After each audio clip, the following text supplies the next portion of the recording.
kind of, I guess, backyard gardening. I bought my kids 2 red-footed tortoises, and they were raising them, and we were kind of learning about pets and stuff because I'm scared of dogs. I don't know any veteran who wants to get a service animal, you know, a dog's just not for me. So I found myself getting tortoises. Um, and I was like, well, we got to feed the tortoises.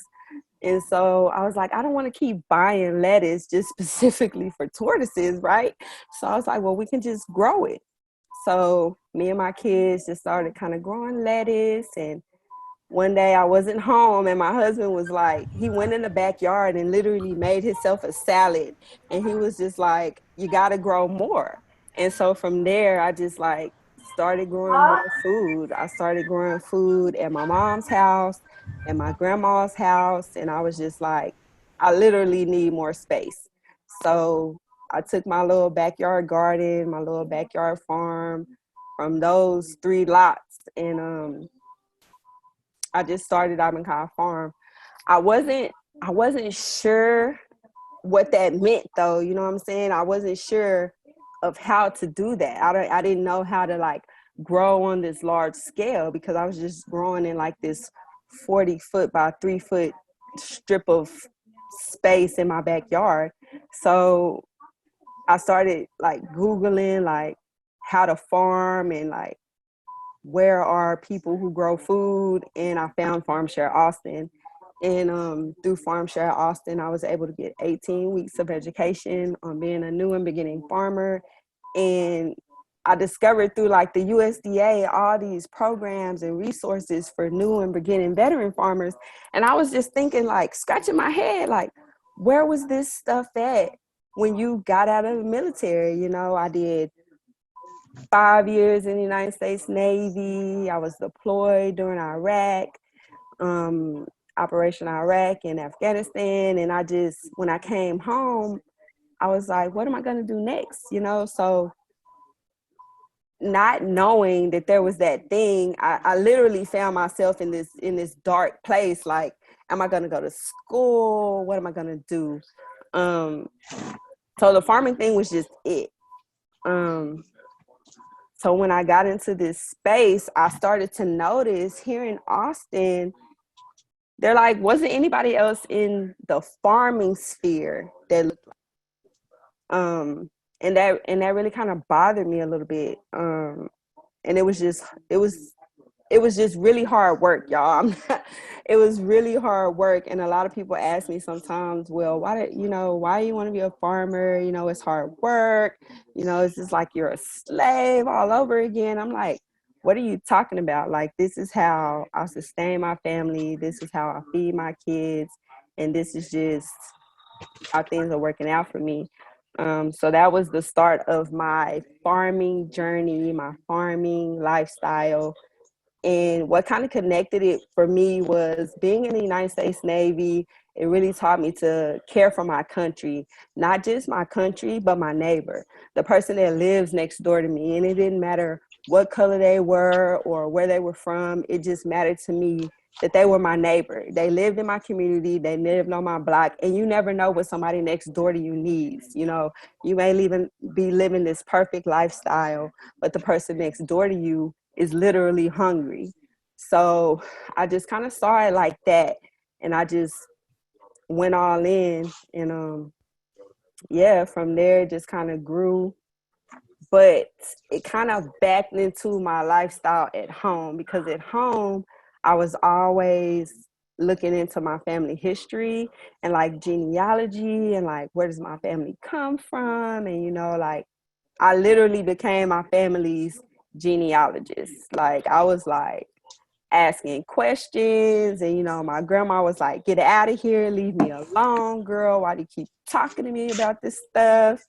And just one day while I was growing food, my uncle was like, yeah, you know, we used to go down to Mexico to the farm, and we used to wear sombreros and our ponchos. And I'm like, the farm? Like, what are you talking about? He was like, yeah, you know, we're like, used to farm. So from there, I literally started researching. And I gathered a lot of information, y'all. And I would love to share that information with you guys today from the perspective of um, urban food culture in Austin and the foundation of it, and how Austin was built. Because in any point in time, it doesn't matter who you are or what you're doing. When you go somewhere to a new place, the one thing that you want to do is eat, whether it's eat food or, you know, find an income to sustain your families, you want to eat. So I would definitely love to share my presentation with you guys today. And I hope you like it. I'm a little bit nervous, but you know, I'm here. So welcome to Austin, Texas, y'all. So this presentation is about Black Heritage Farms and the foundation of urban food culture.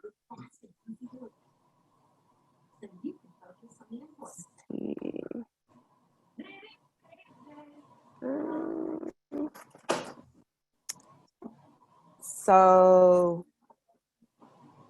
here in Black Austin, our urban food culture, we're going to focus on the story and contributions of food producers from communities of African descent in Travis County. Um, Austin definitely established the very first Black cultural district of Texas. So I want you guys to definitely know that my research is my research. I'm not like some scholar. I'm just, you know, a regular person who loves to do research. So this research is superficial, and you are more than welcome to go out there and kind of like do your own research as well. But my work here focuses on people, places, and I would love to identify and give an identity to Black Americans. The records I use were definitely like these land grants from churches, cemeteries, local Black businesses.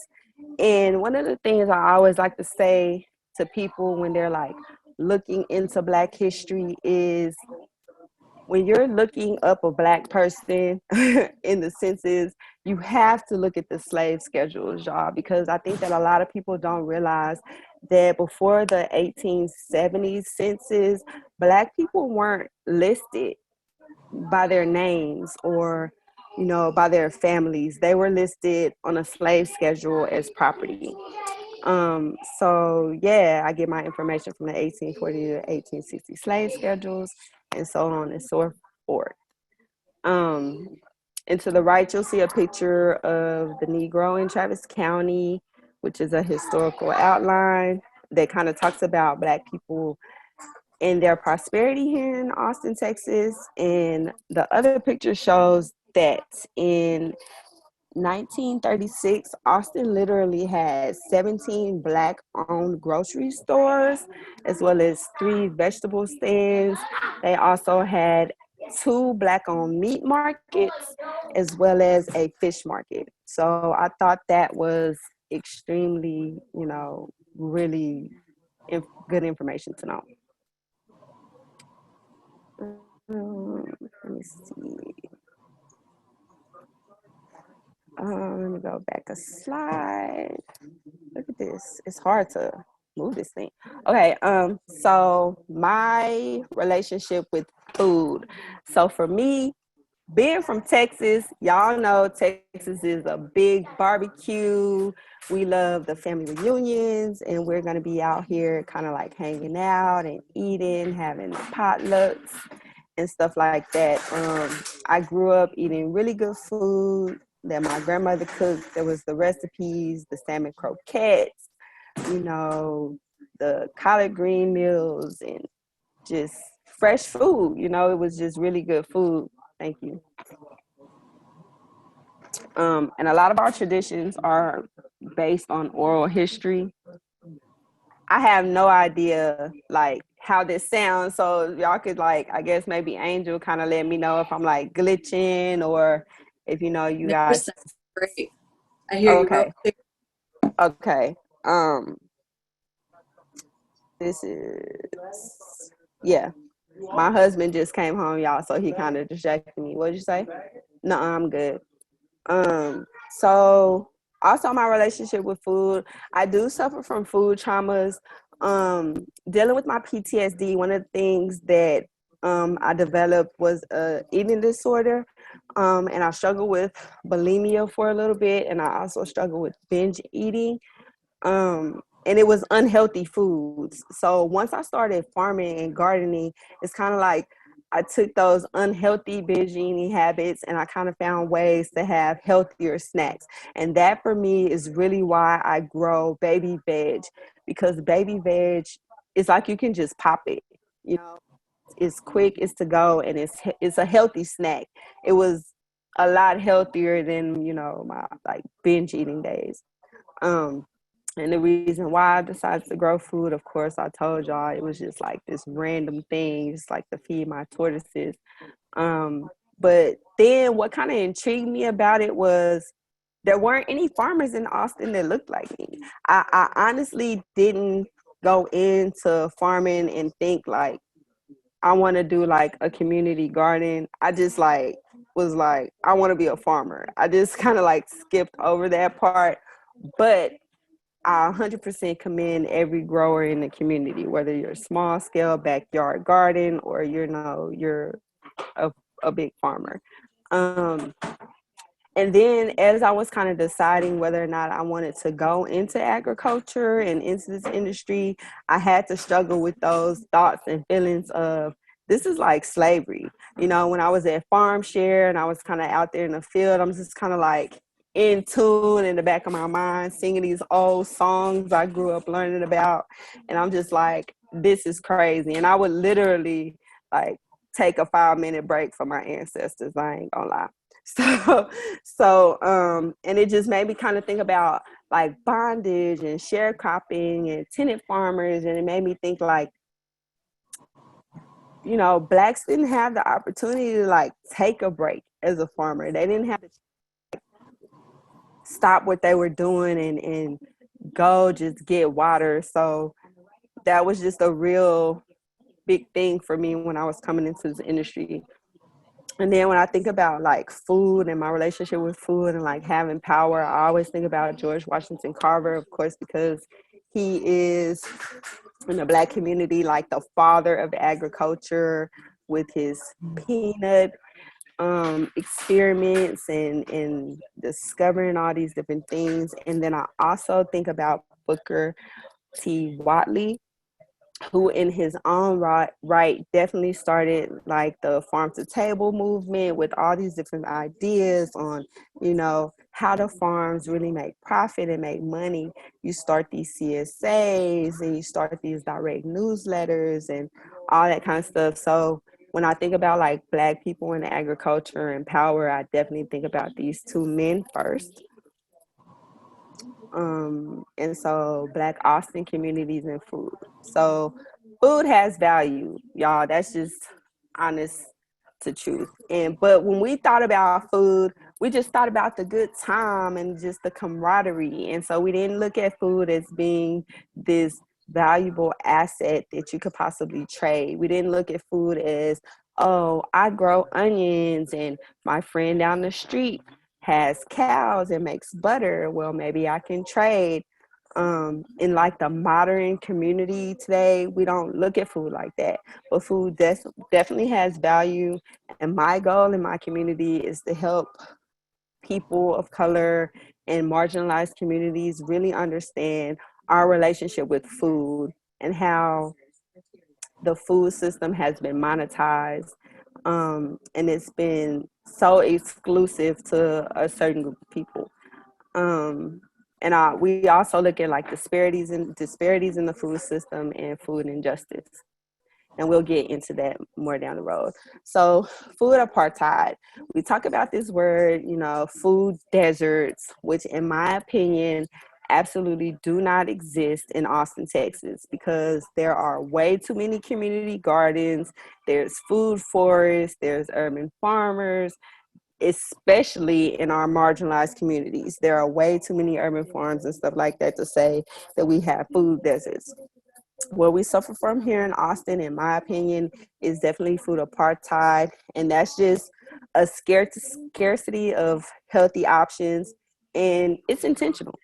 Um, it's not meant for certain communities to have certain things unless developers are coming into those communities to redevelop them, gentrify them, and move people out.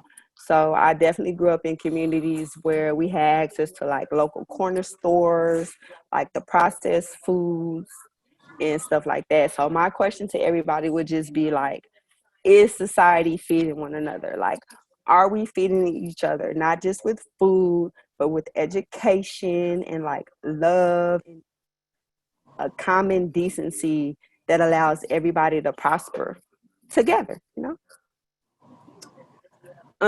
So when you talk about food injustices, like what are food injustices? For me as a farmer, looking at the food injustices, it would definitely be our access to land. We've gone through so many centuries where there's always these land grabs and these things called gentrification, where developers come in and they see that this area is valuable and they push people out, which displaces families.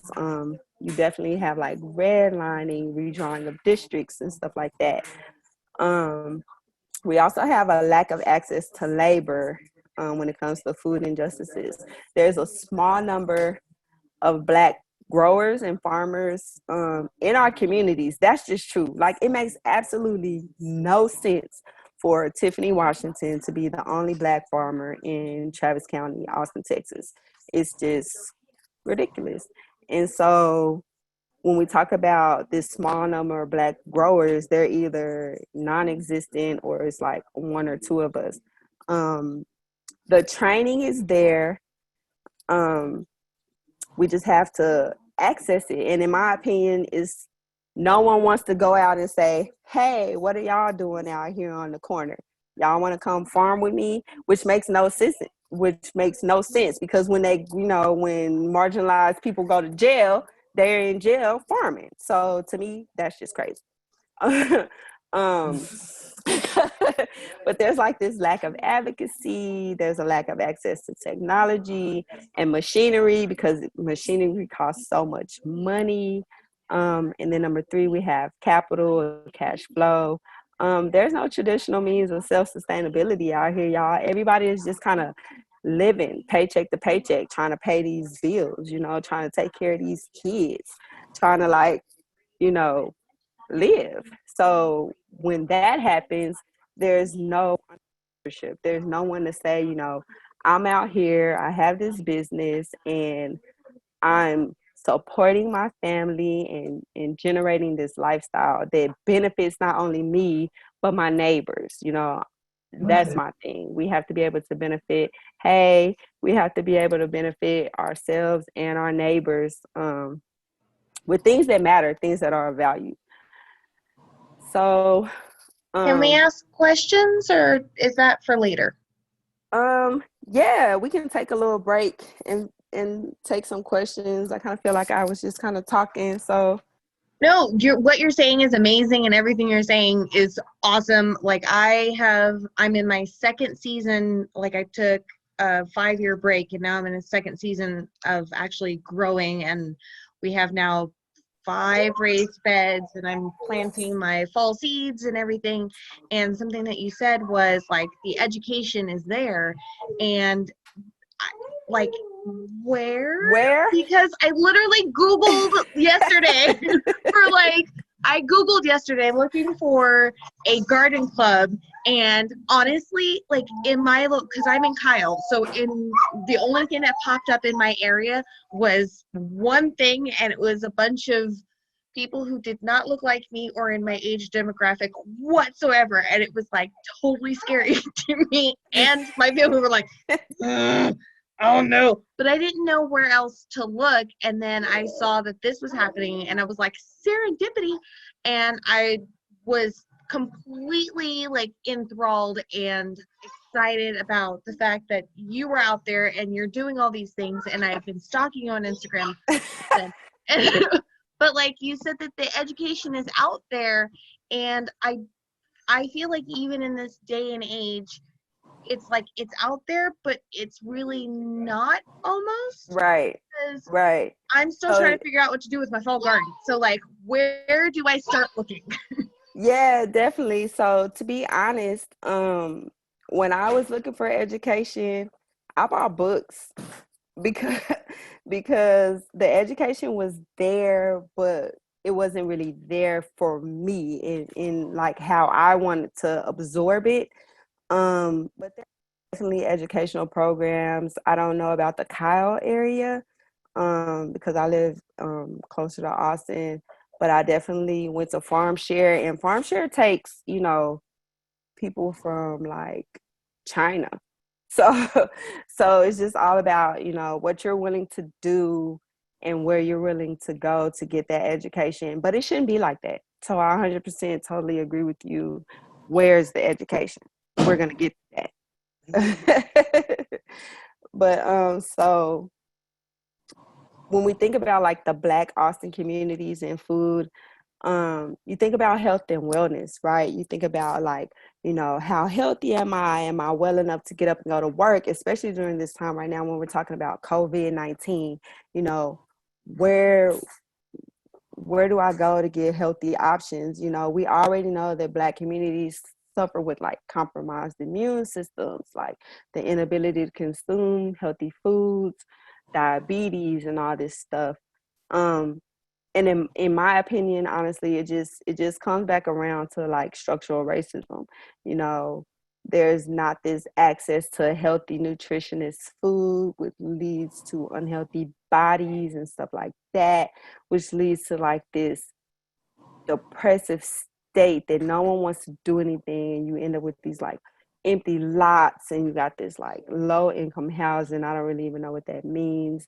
And then like dilapidated housing. So what do we do with these spaces? What do we do when these outsiders come into our communities and try to tell us what to do and stuff? A lot of us, we kind of leave. We just be like, I'm leaving here. I'm going to the next town over and starting over, minding my business. But those of us who stay, and those of us who want to fight for our neighborhoods and fight for our communities, we say enough is enough. We're reclaiming this land, and we're going to do what we need to do. And we start this urban food movement, which looks like community gardens, and it's like we want to plant food and plants, and we want to beautify the community and stuff like that. But where is the equity in that? Where is the I can go to a community garden all day, y'all. I can be there all day long, but I'm not getting paid. I got 4 kids. I got to pay my bills. I got a husband that works hard, but, we have to support our family. So, what do we do when that happens? Um, so, a brief history of Texas to tell you what has happened. Okay. So for me, everybody, if you're from Texas, you're from Texas, and you know how it went down. Like Stephen F. Austin is like living east, and there's like this, like, this history. Stephen F. Austin's over there living in the southeast, and he's like, what are we gonna do? But the brothers in the north are like, we can't just keep on dealing with this slavery thing. We got to change it up. We got to do something different. We're not prospering morally or economically. So this is like a brother on brother fight here, y'all. This is like the Civil War was just like a white brother on white brother fight, over whether or not I can keep my slaves. So Stephen F. Austin is like, we're leaving. We're going west, and we're taking our slaves. And we took 300 families in 1825, and he came to Austin, Texas. It wasn't Austin, Texas then. It was definitely Mexico. But one of the things they said in Mexico was, you can't bring your slaves. You have to change to Catholicism. You got to speak Spanish, and, you can like be here for like 10 years or something like that, whatever. So Stephen F. Austin was like, whatever, I'm bringing my slaves. We pulling up, and we not going nowhere, because we got to get this cotton popping, and we got to eat. They've been caravanning for weeks, months, trying to get to Texas, and now they're here. They got to eat. Who's going to grow it? They're so used to this slave mentality. They brought their slaves so they can build it and grow it. And that's what happened. So, after that, Stephen F. Austin definitely popped off the Mexican War. That's just what happened. But at the same time, the capital of Texas is basically being like designated as Austin. It's like, Austin, we're here. You know, they tried to move it to Houston, but they were like, no, we're keeping the records in Austin. You know, we'll set it off, and it's not happening. Austin, Texas is where it's at. We're here. So they were here. Brief history. So, but during that brief history, you still have things that happen that are detrimental to the slaves that they brought here. And it goes forward into, you know, these slaves building this agricultural system. They still weren't respected. They were still subject to things like lynching. And here is one of, right now, this is one of the only lynchings in Travis County that has been marked as a historical injustice through the Equal Justice Initiative. You can definitely look that up. And one of the things that they do with this initiative is that they kind of go around and they collect soil from the sites of the lynchings, and they keep them in a museum to show the sweat, the tears, the blood that went into the fear of that lynching during that time. And on August 14, 1894 in Travis County, there was a triple lynching when a white mob seized a woman and two black men from their homes. It was assumed that she killed the child that she was caring for at that time of a white woman. There was no evidence. There was no court held. None of that happened. They just grabbed them out of their homes and strung them up. So emancipation. Everybody knows about emancipation. Abraham Lincoln freed the slaves in 1863. But here in Austin, Texas, here's this proclamation. All slaves in all states and sections in rebellion declared free. You know, what the president recommends the blacks to do. Emancipation in Texas didn't happen for like 2 years after Abraham Lincoln said black people were free. So for 2 years, you know, you got 2 years worth of free work out of farmers, y'all. One of the thing about this is we have to remember that these slaves were farming. They were doing cattle work. They were doing horse work.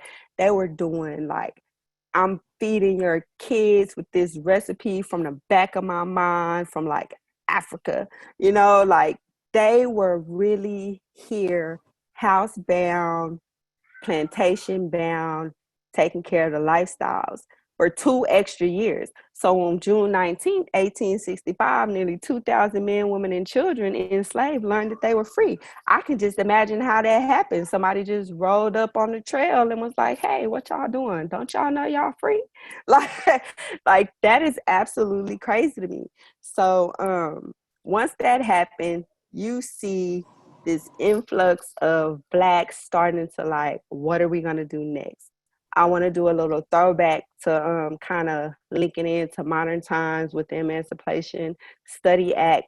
Currently, a bill, HR 434, has been approved as of January 27, 2020, to do a study of the Emancipation Bill. And basically, this was from, I believe, Representative Sharon Jackson. I believe that's who it was. And she wanted to do a study of the trail that extended along 51 miles to Galveston and went through Houston. And you can find out so much more information about that through the Texas African American Heritage Council, which I'm a member of for our Travis County branch. And we do local Black heritage here in Travis County.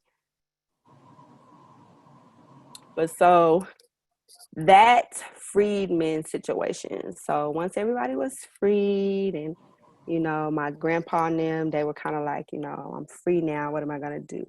So there was a migration of Black farm families to Travis County, Austin, Texas. And then for me, for my family, we can like, I can give you like this overall general view, but to kind of scale it down to size because I'm from Austin, Texas, born and raised here. there was a migration. My family migrated here, and they migrated from Antioch Colony in Buda, Texas. This colony was called Negro Colony, Old Negro Road, whatever you want to call it. It predates the city of Buda by 10 years. There was a white developer named Joseph Rowley from California, and he actually came here and he had this land, and it was about 490 acres or so, 400 something acres or so, and he sold it off to 10 to 15 families who brought their monies together. So back then, if you wanted to get land and you were Black or, you know, whatever, a former slave, you literally either had to just squat on the land and say, you know, this is mine, let me take it. Or you had to say, you know, you got severance pay. Maybe, you know, they gave you something to get by. Or, you know, the family just put their money together, monies that they might have saved from doing odd errands, money they might have earned from like just being lucky and somebody shooting them a nickel or something. You know, they just kind of collected this money and pulled it together and bought these communities. So the families that established Antioch Colony included the Button Camp, the Button, Kavanaugh, Champ, Harper, Beard, and Taylor families. And here you kind of see me and my nieces. That's little Tiana and baby Yaya. And we went to go check it out because we are descendants from Antioch Colony.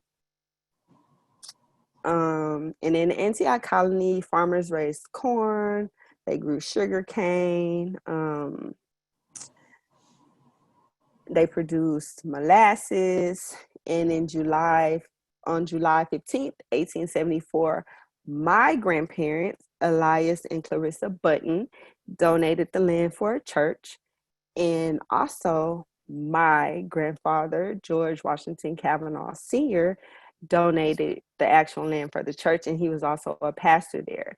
So Elias and Clarissa's son or daughter, Daisy Mae Bunton, married George Washington Kavanaugh Sr.'s son. And here I am, y'all.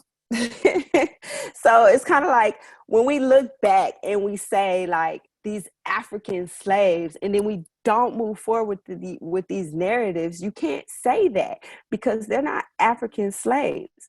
You know, George Washington Kavanaugh Sr. in February 1832 in South Carolina. He is a Black American man. He was born right here. You know, Missouri Kavanaugh, his wife, you know, she was born here. Clarissa, she was born here. So you can't just think of Black people and think back to Africa because some of those people were born right here. Yeah, so the migration. So here, I don't know if you guys can kind of see my mouse, but here in Mountain City was a large section of the community that was kind of populated by John Wheeler Button and his family. John Wheeler Button came here with about 100 slaves. And he also signed like the Texas Declaration of Independence and stuff like that. But he came here with his slaves, and on the way here, him, his wife, his slaves, and all his family were captured by the Mexicans because, you know, they was going through the Mexican War. It was just happening. And but he settled in Mountain City, and one of the slaves that was there, his name was Ransom Williams. He actually took on that name afterwards. But his family's land, their homestead, was actually excavated most recently by the University of Texas, and you guys can definitely like look that up and check out their report. I did get a lot of my information from there. But the Williams homestead was kind of focused here along Travis County. And it also shows you like the migration between Mountain City and Antioch and Buda and like Manshaka and like Rose Colony. And we'll kind of get into that as well. So here's a look at the Williams farm. It's right here over the freeway. They proposed the route of State Highway 45 Southwest, which is shown in blue. And so it was like a 45-acre homestead there, and they actually cultivated it.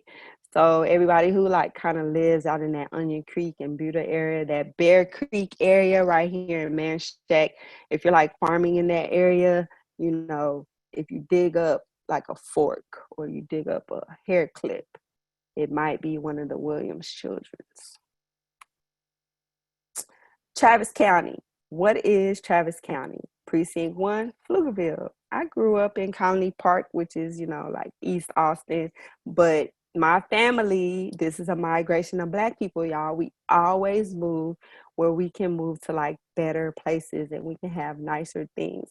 So I did move to Pflugerville when I was like 13 and started school out there.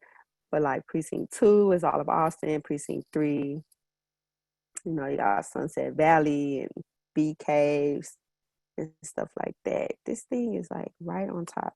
And so here's like an overview map so you can kind of see it a little better. There's Manor.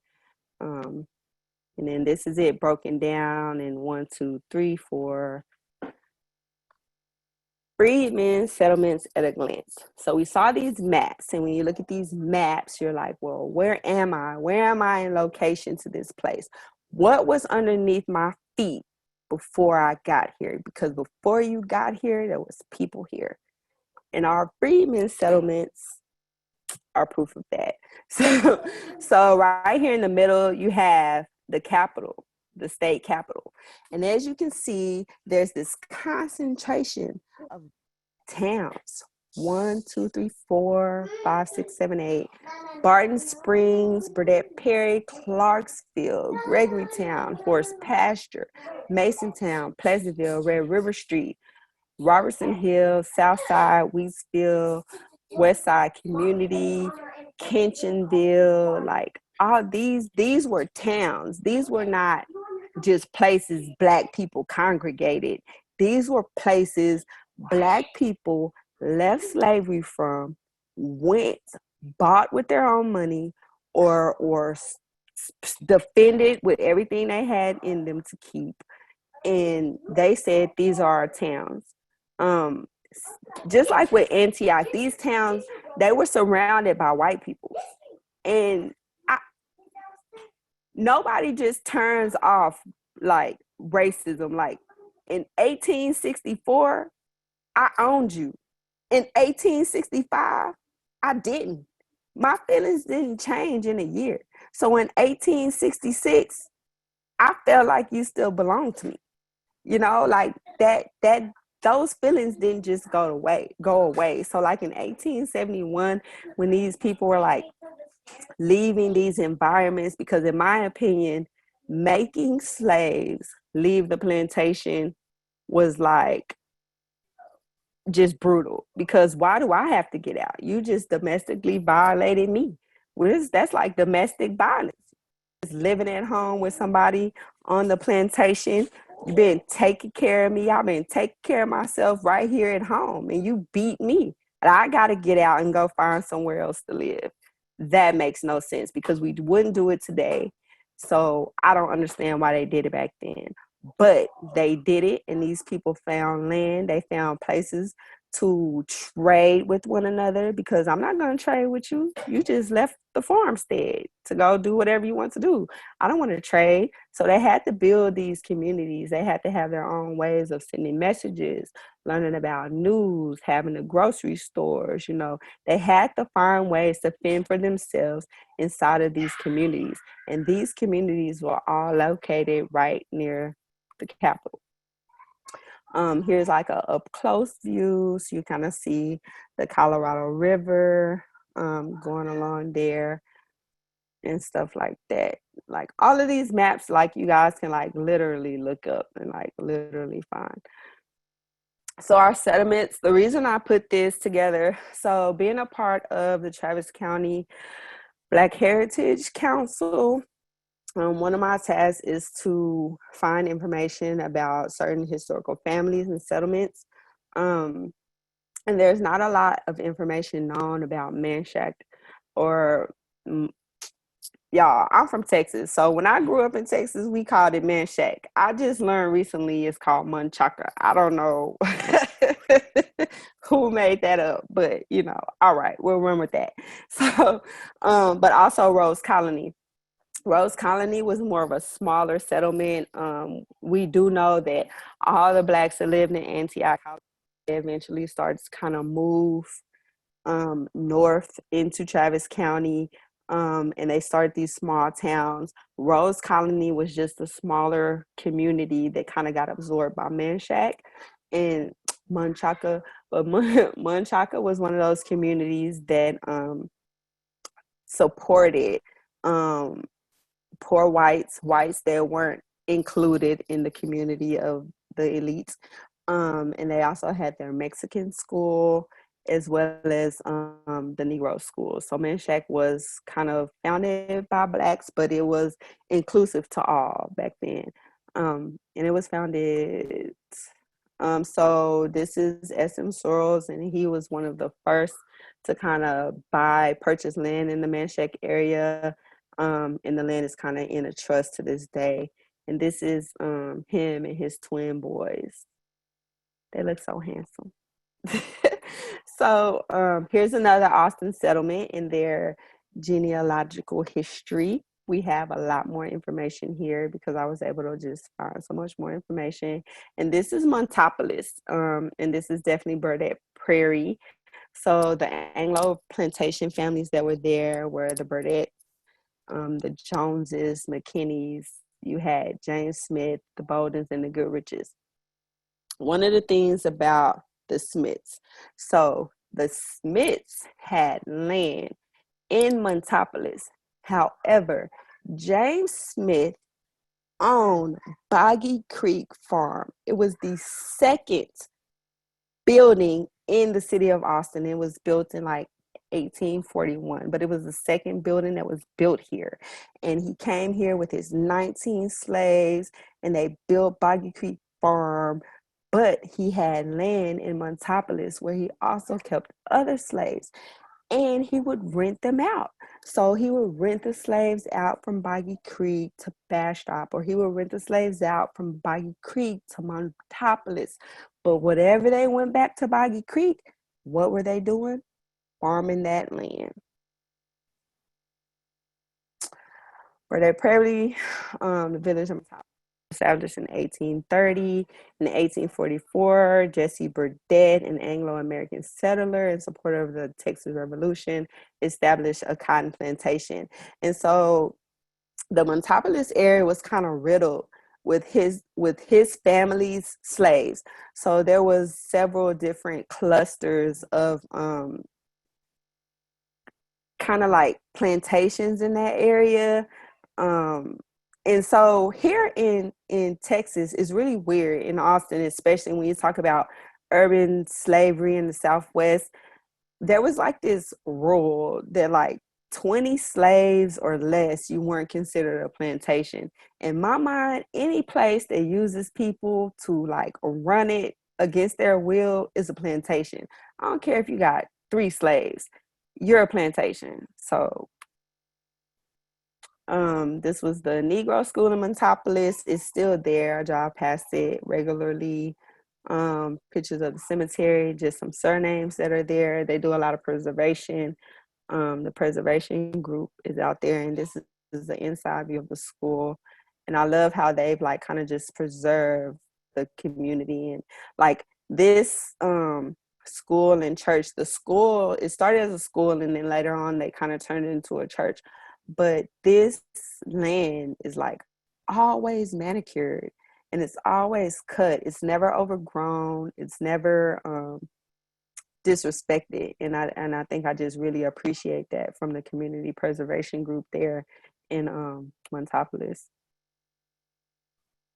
So I would like to kind of going forward in my presentation. Some of the slides I definitely got from a very, very close and dear friend of mine, and she is Miss Kimberly Keaton, the Austin History Center archivist and historian. Austin's first Black historian, librarian at the Austin History Center, and I give her kudos for coming into a city where it's rough to be Black. So when we talk about Black farmer files just across Texas, one of the first things we want to talk about is, where is my 40 acres and a mule at? Because I didn't get it, and I know that there's somebody out here that want their 40 acres and a mule. Order number 15 stated that Blacks would be freed and get land along like the South Carolina corridor, and the Army would help them get mules on consignment. But that never happened. Like, before it could even happen, like, Andrew Jackson just terminated and was like, forget them and their farm settlements. So, but Black farmers across Texas, I need to figure out how to move this box. Okay. Black farmers across Texas. So from here, y'all, really, you're gonna feel like Black farmers across Texas had these opportunities to really, rise up, and really continue to be able to care for their families and really be able to, become independent farmers. But that's not the case. Even though my great grandparents were able to purchase land, or they were able to, build these colonies on their own, they were still subjected to like horrendous atrocities,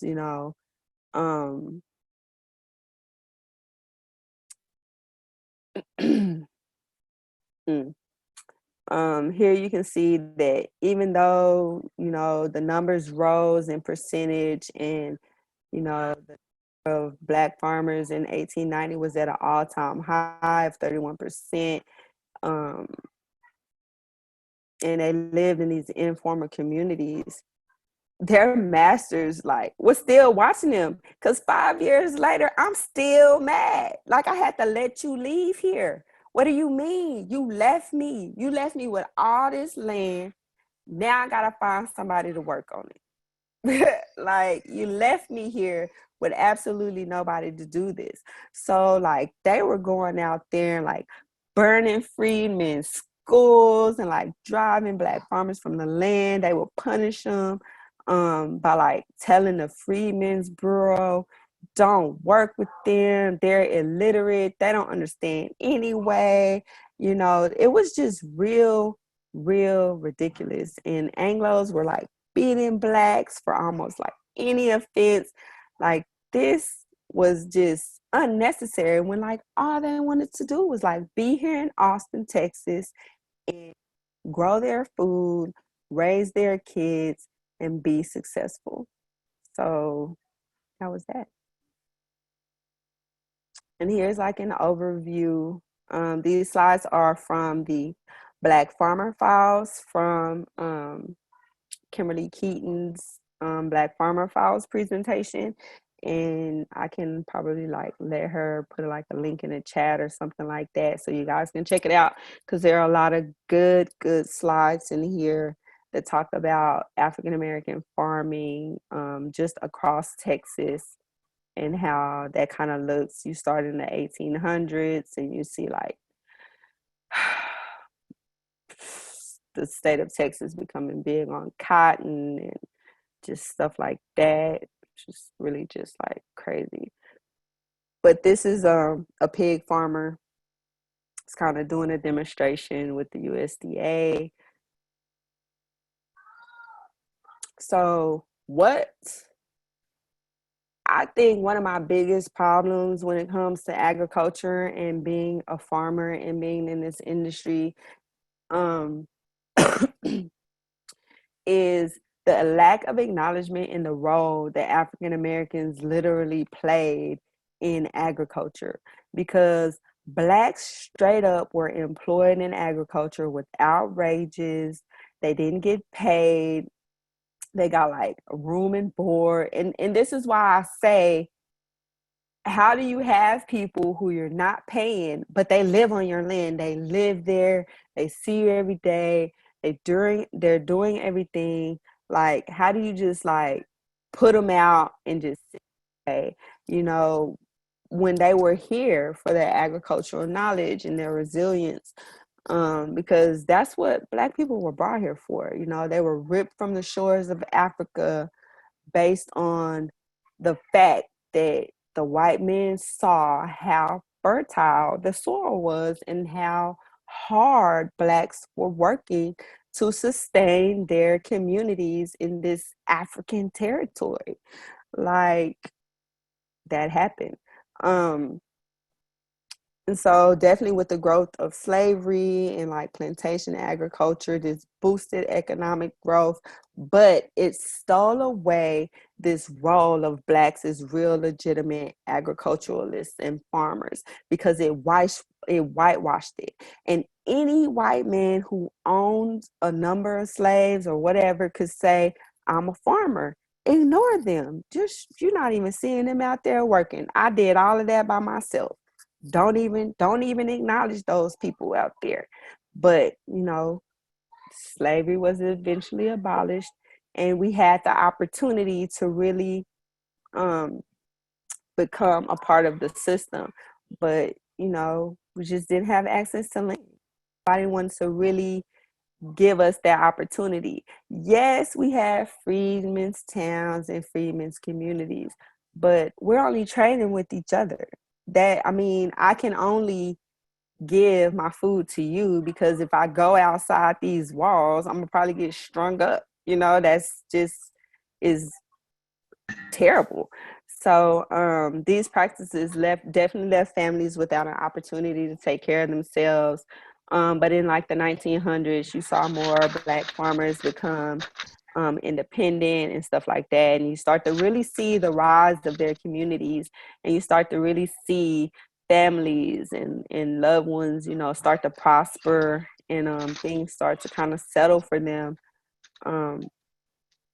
But when it's kind of like when you see that silver lining, it's always something that shows up, right? It's always something that says, you know, no, you can't make that next step forward. In 1915, Texas had its first Negro extension. And this was actually located on Lydia Street, which is where I get my Jamaican food from. It tastes so good.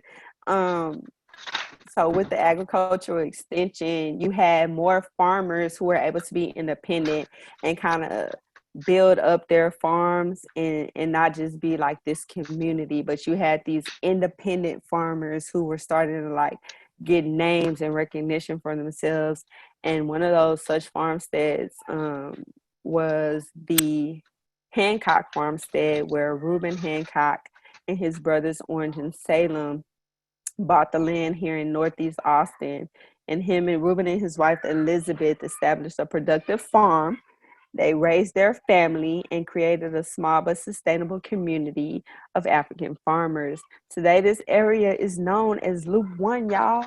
Loop 1 in Palmer Lane in North Austin. There's a historical marker out there somewhere. You got to kind of like get out your car underneath Mopac, but it's there. So yeah, that's definitely resilience. So I kind of denounce these conversations that I have sometimes with like people who say Black people don't want to be farmers, or they never wanted to do that, or, you know, just come on in, you know, we never left, it was taken. So Elizabeth died in 1899, but Reuben continued to work the farm. Well into his 60s, he finally left it to his daughter Susie, and he stayed there until 1916 when he died. He had 3 surviving children, all daughters, and they kept the farm until the 1940s, and the house was moved off site. I'm gonna have to look into that and see where the house was moved to. But anyway, it was discovered as a result of the planned extension of Duval Road and Loop 1, Mopac in Austin. Another very renowned name in Black farming, and a very well-known Black farmer here was Thomas Kincheon. And Thomas Kincheon started Kincheonville, Texas, which is represented today in the Pasano Trail in on the north side of Dallas Lane, Davis Lane, and then Brody Lane on the west. And that's out there near Sunset Valley. And he established this community in June of 1865.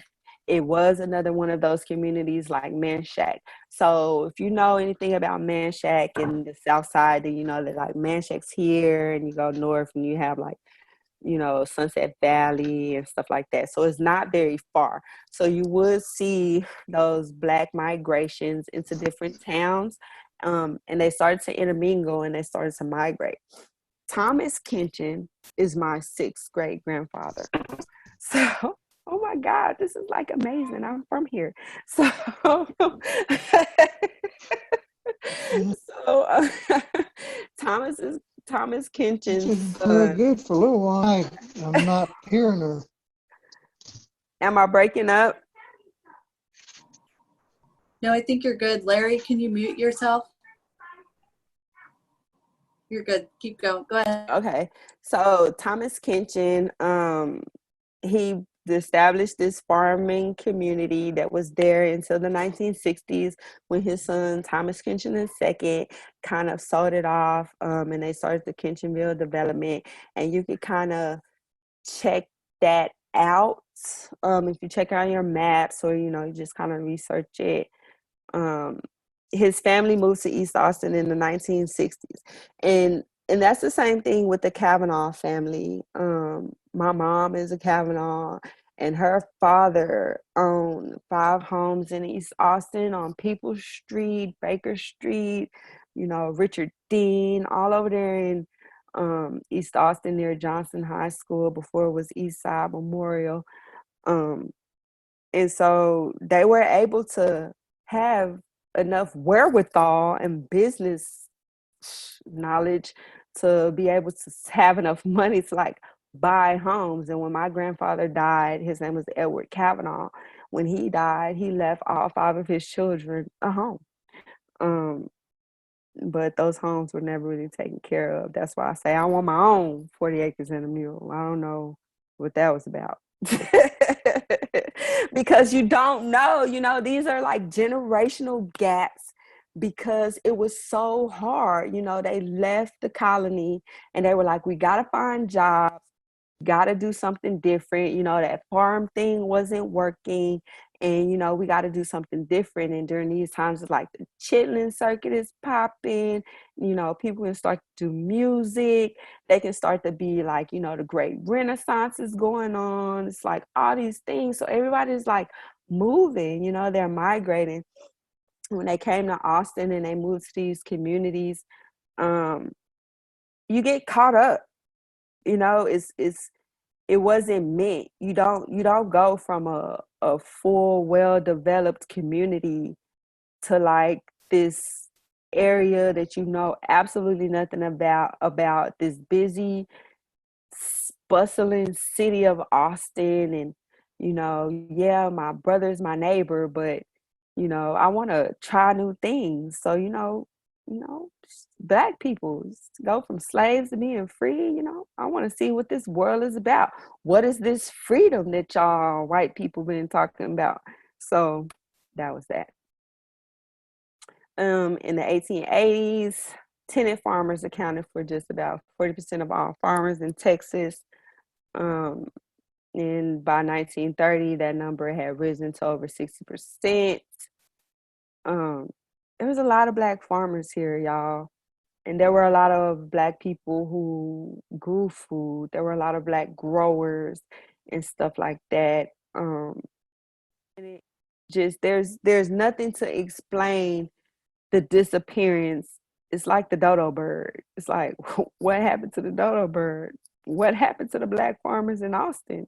You know, they were like annihilated. You know, they didn't have any real education. You know, like I said, like their owners were able to go and say, don't help him. Yeah, I gave him 5 acres, but don't help him any further than that. Just let it be like Pharaoh land and let them figure it out. Like, figure it out. You didn't figure it out. I grew your entire plantation. So now why do I got to figure it out on my own? You know, it's just a disrespectful mentality. So here is the Negro Farmer. It's a USDA motion picture that was presented in 1938. You guys can definitely go and check it out if you feel that that's something that you want to do.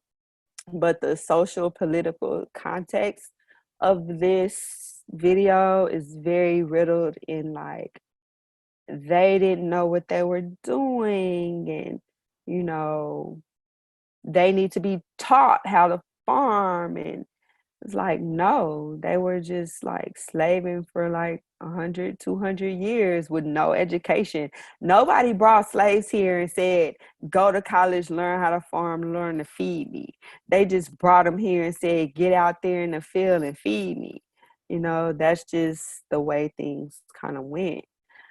So even though you have this extension and you have this USDA plan, and they're putting out their 1938 movie about, you know, Black people staying at home and feeding each other and, you know, learning how to work together at home. Like, that's what that 1938 film was all about, is like living on this little piece of land in this one shack with like 13 family members just all piling out and saying, this is this family and this is their farm. You know, nothing about it was glamorous or, you know, respectable. It's just, you know, get them off my land, put them somewhere, because I can't believe I can't slave them no more in the first place. So while that was happening, the city of Austin, old Austin, Texas, in 1928 put out a city plan. 1928 city plan was architecture of the city, which Austin City Council wanted land for the growing center city and a city without minorities. So y'all remember that map I showed y'all of the capital of Texas, the Capitol building, and then all those freedmen colonies that were right around there. All of those freedmen colonies were in prime territory.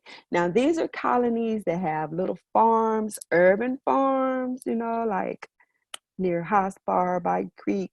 All of those places had these little urban farms that were like full and bountiful. And the city in 1928 came in and said, we want that land. We need that land. So here, I implore every single person here tonight to go to the austintexas.gov website and download the city plan for 1928. I have it right here in my house. I paid for it to be binded so that I can read it anytime I felt like. And here on page 57, right here on page 57, in this plan, it says, in our studies in Austin, we have found that the Negroes are present in small numbers in practically all sections of the city, except in the area just east of East Avenue. East Avenue is I-35. And south of the city cemetery. The city cemetery is the cemetery that's right there close to the baseball field, the UT baseball field. So the area just east of East Avenue and south of the cemetery, which is like 11th Street District area, this area seems to be all Negro.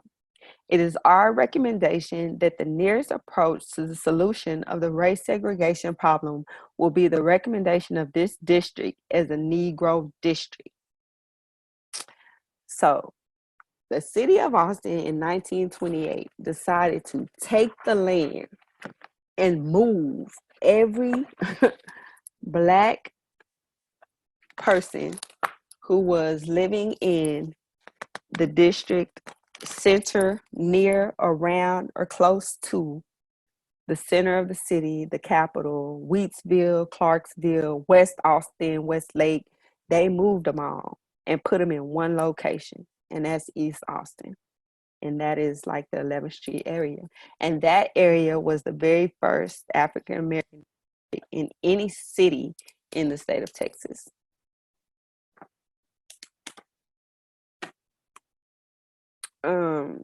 So what I want to talk about now, because I'm kind of getting into the end, is you have this movement, this migration. So what did they do? You remember we talked about those food injustices, the land. They took the land. The city of Austin came in and they saw these thriving communities and they saw how well they were doing. And they were like, well, you know what?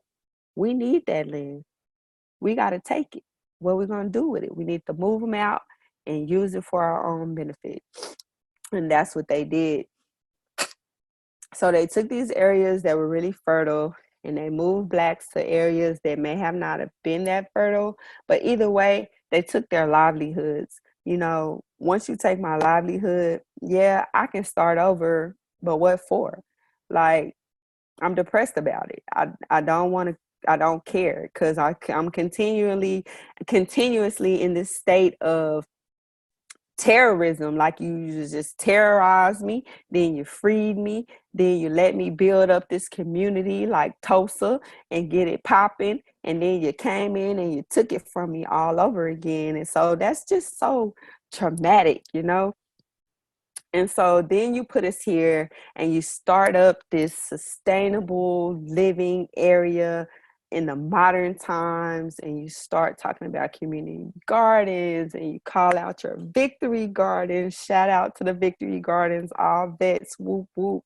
And you start, you know, like, the United States had like 20 million victory gardens during World War I and World War II. It's like, grow food for my homies fighting in a war, you know. It's like, yeah, and nobody said no. Like 20 million gardens, that was like, let's go grow food. It's like, I don't think it was 20 million white people by themselves just like growing gardens. No, it's like, I'ma support the vets. Like, I'm about to support people fighting for me. I'm about to grow this food so we can all eat. And so that's what they did. But here in Austin, I do believe that there is a food desert myth. The city of has over 67 community gardens. 23 of those gardens are on city land. They have a food forest, they have a community farm, and they have several urban gardens. And I have, here is a list, if y'all can see that, of your local farms. And I have to say that I am the only Black farmer on here. That hurts my feelings. That's like, that's I can't explain to y'all how that makes me feel. It's just depressing. I just cannot. I just can't. In the census of 2012, you know, they talk about like Black farmers, you know, being like, the state of Texas having the largest percentage of Black farmers. And they say that, you know, this is an African proverb that goes, until the lions have their own history, historians, the history of the hunt will always glorify the hunter. And that's dead serious. We can put out all this information, but until there's somebody out there that looks like me, that starts talking about it and starts telling me it's okay, you can come over here and sit next to me, you're not gonna get kicked off the bus, I'm not gonna do it. And so that's why you see so many Black people who don't venture into farming. We can talk about community gardens all day long. I personally feel like it's a racist institution, because I don't know no real Black person that got the time or day to just farm garden 24/7, 7 days a week, and they gotta go like feed their kids. But I respect those that go to work, feed their kids, come home and go outside and get in that garden because they want to eat fresh food, you know. But it's people like you who make those of us that are venturing into being Black gardeners, like, we someday want to be Black farmers, but you're doing the damn thing. Like, because you were you and you're doing this talk today, like, I literally searched for you and you were there and it was a lifeline. And I appreciate that you were there and you're spreading the knowledge and the passion and the history. Like, I have a whole list of things that I didn't know about before that I can go and research, that I can go and show my children, that I can go and talk to my husband about, that I will go out into my garden tonight being inspired because you just exist. Like, Right. I just want you to know that. Sorry. Thank you. And that You're that the means wave. You're the wave that needs to crash on the shore. And yes, and that means so much to me because when I'm outside and I'm at my farm and kids come home from school from Pecan Springs or Wynn and they're walking home and yeah, and they're like, "Look, mama, it's a vineyard." Or, "Look, mom, is she a farmer?" And I tell them I'm a farmer. They be like, "Oh, that's awesome. I wanna be a farmer. Can I come farm with you?" Yes, you can come farm with me. Come farm with me. So that's just always my thing. So with like the food deserts and like weird talk about like, like there's not being any access to food. I kind of gotta let y'all look at like the poverty rates, because it's not a lot of poverty here in Travis County. It's only like 12.7%. And those who aren't born here that are in poverty is about 19.1%. But the overall poverty rate in Austin and Travis County is only 13.9%. And when you break down the demographics in the city of Austin and you look at it from the perspective of Austin having a three-way social segregation system, no, with Anglos, Mexicans, and African Americans separated by law. They didn't just separate themselves because they was like, I don't want to separate, I don't want to be next to y'all. This was a law. And the Anglos literally would go to a city council and be like, y'all are tripping. Y'all are letting my Negroes congregate with these Mexicans, and these Mexicans are telling my Negroes, why do you want to do that? Be free. Go out here and, start a life for themselves. And they had a problem with that. So it was, we're going to separate them by law. They literally enacted laws so that I cannot talk to like my Mexican friends. It makes no sense. It's just crazy.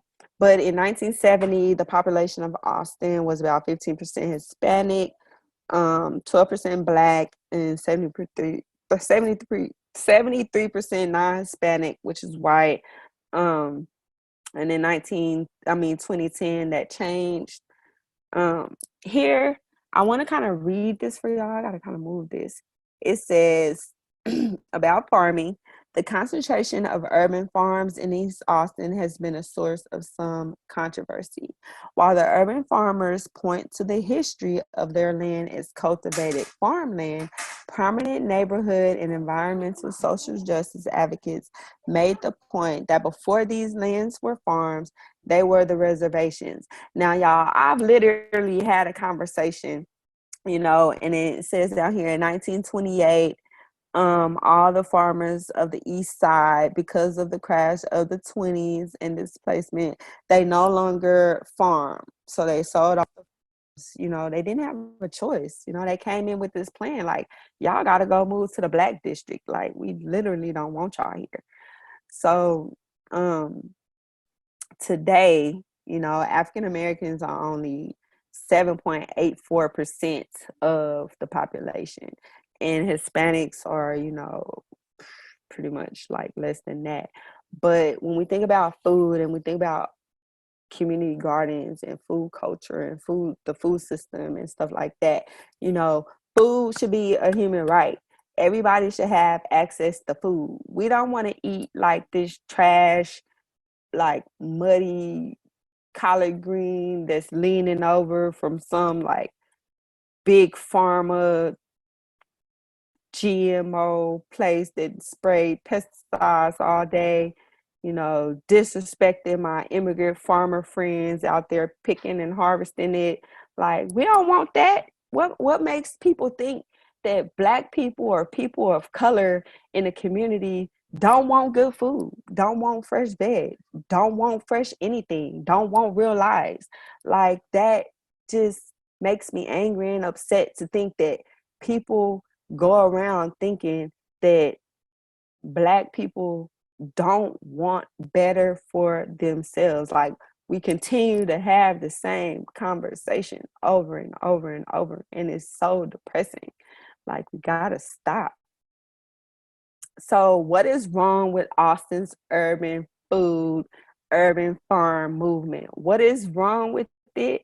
It is that there are not enough farmers that like me. There are not enough growers who look like me. There are not enough open conversations between groups like this one and groups like Rooted in Melanin, which is a huge group of local Black growers, local Black gardeners, backyard farmers who come together and talk about food and display their food, their gardening skills, their techniques. Like, I completely fell in love with one woman in the group, Crystal. She's out here container gardening with her little blue pools and collecting that rainwater. And I don't know what is going on, but if Black people, people of color, are not included in this urban farm movement, this food culture movement, you're going to continue to believe that the local food consumption in Austin is low. There's this like food desert. No, there's an urban farm in the hood. Springdale is in the hood. Boggy Creek is in the hood. Like, y'all are farming in the hood. Can y'all feed the hood, please? Can y'all please start to feed the hood, educate the hood? Urban Roots, y'all are educating the hood, but you are not making sure that these kids keep going. It's like, and it can be the perception that it's just, I'm doing the bare minimum, the bare ass minimum, so that I can get this government grant money and keep my organization afloat. Because I have so many Black kids that are like, oh, I did Urban Roots. But they just keep going. It's like, why didn't you keep going? They didn't have anywhere to go work at after they were done. Why? All these places of business are on the list. They can leave Urban Roots. They should be able to go to Boggy Creek and work, Haas Bar and work. They should be able to go to any of these places and get a job when they leave Urban Roots. But they don't, and they can't. And we want to know why. We tired of trying to figure out why. We tired of trying to figure out why we're not included. We're tired of trying to figure out why we can't get things done.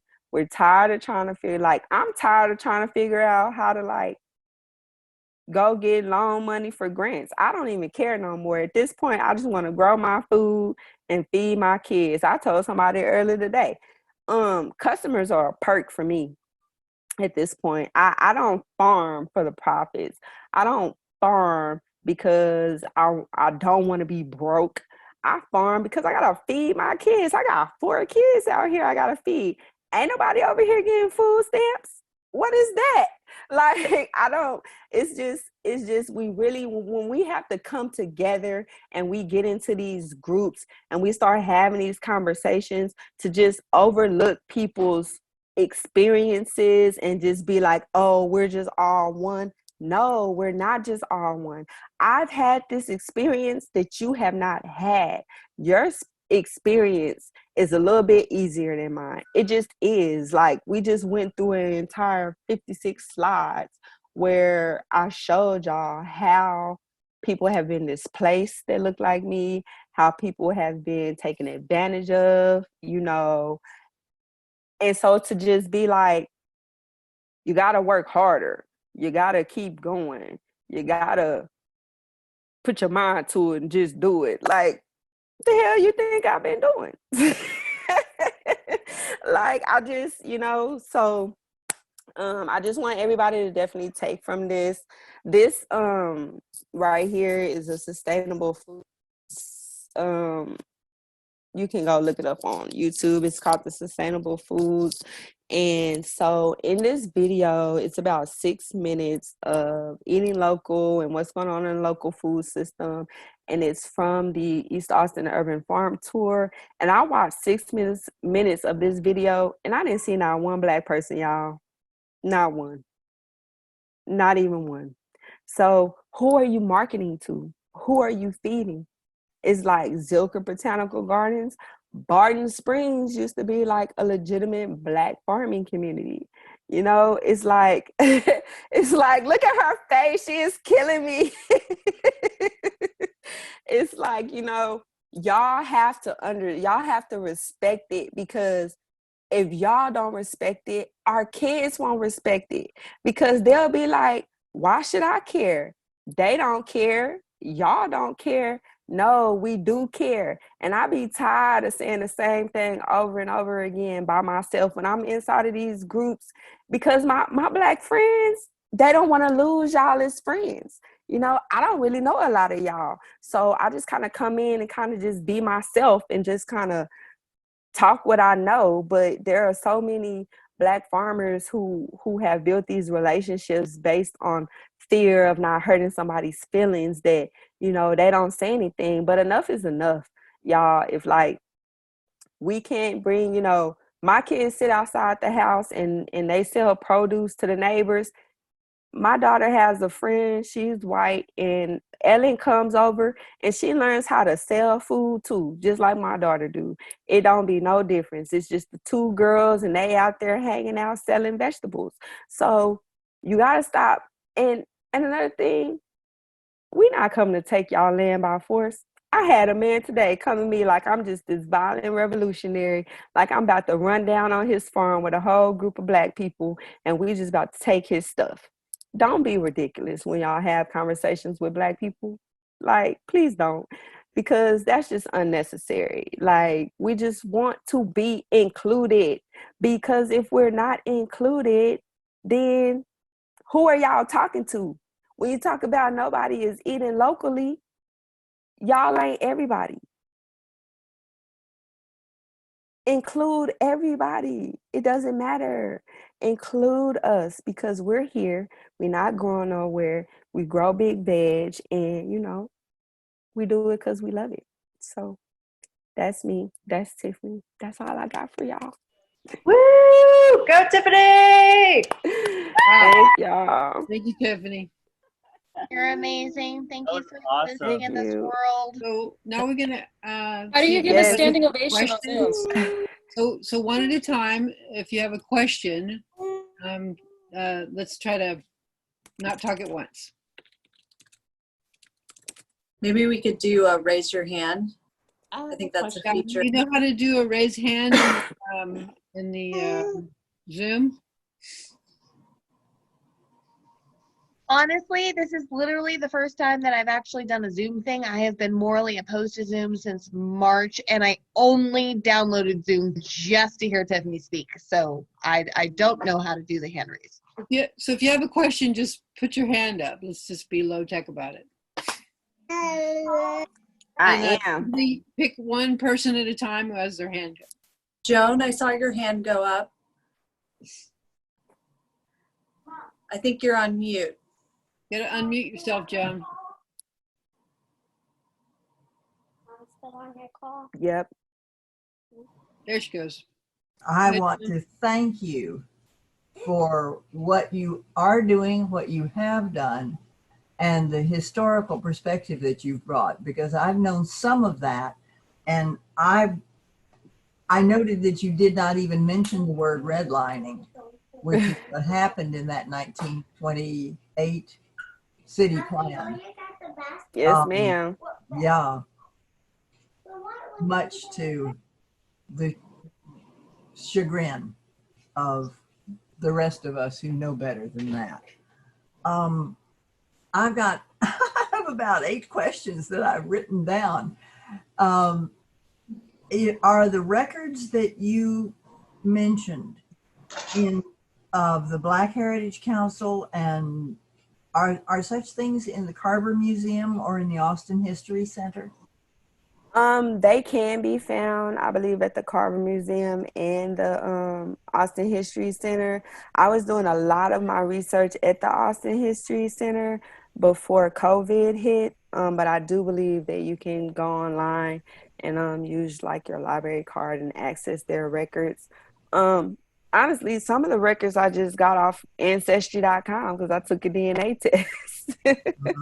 Ah, So I was able to check out the censuses, and I paid for like the World Explorer view. So everything hit harder when you put on that World Explorer view. You're able to see a lot of stuff. So and I'll ask one more question right now, and that is, where is that 1938 film available?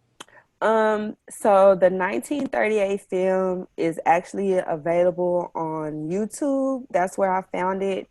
But I can, I guess, leave a link in the chat or either like send a link to Angel so she can send the link out to you guys if you want to actually watch it. Hmm. I saw something about it. Real. So Joan, let's take a few questions from other members or other guests. Does anyone else have questions? Just raise your hand. Lita? Hi.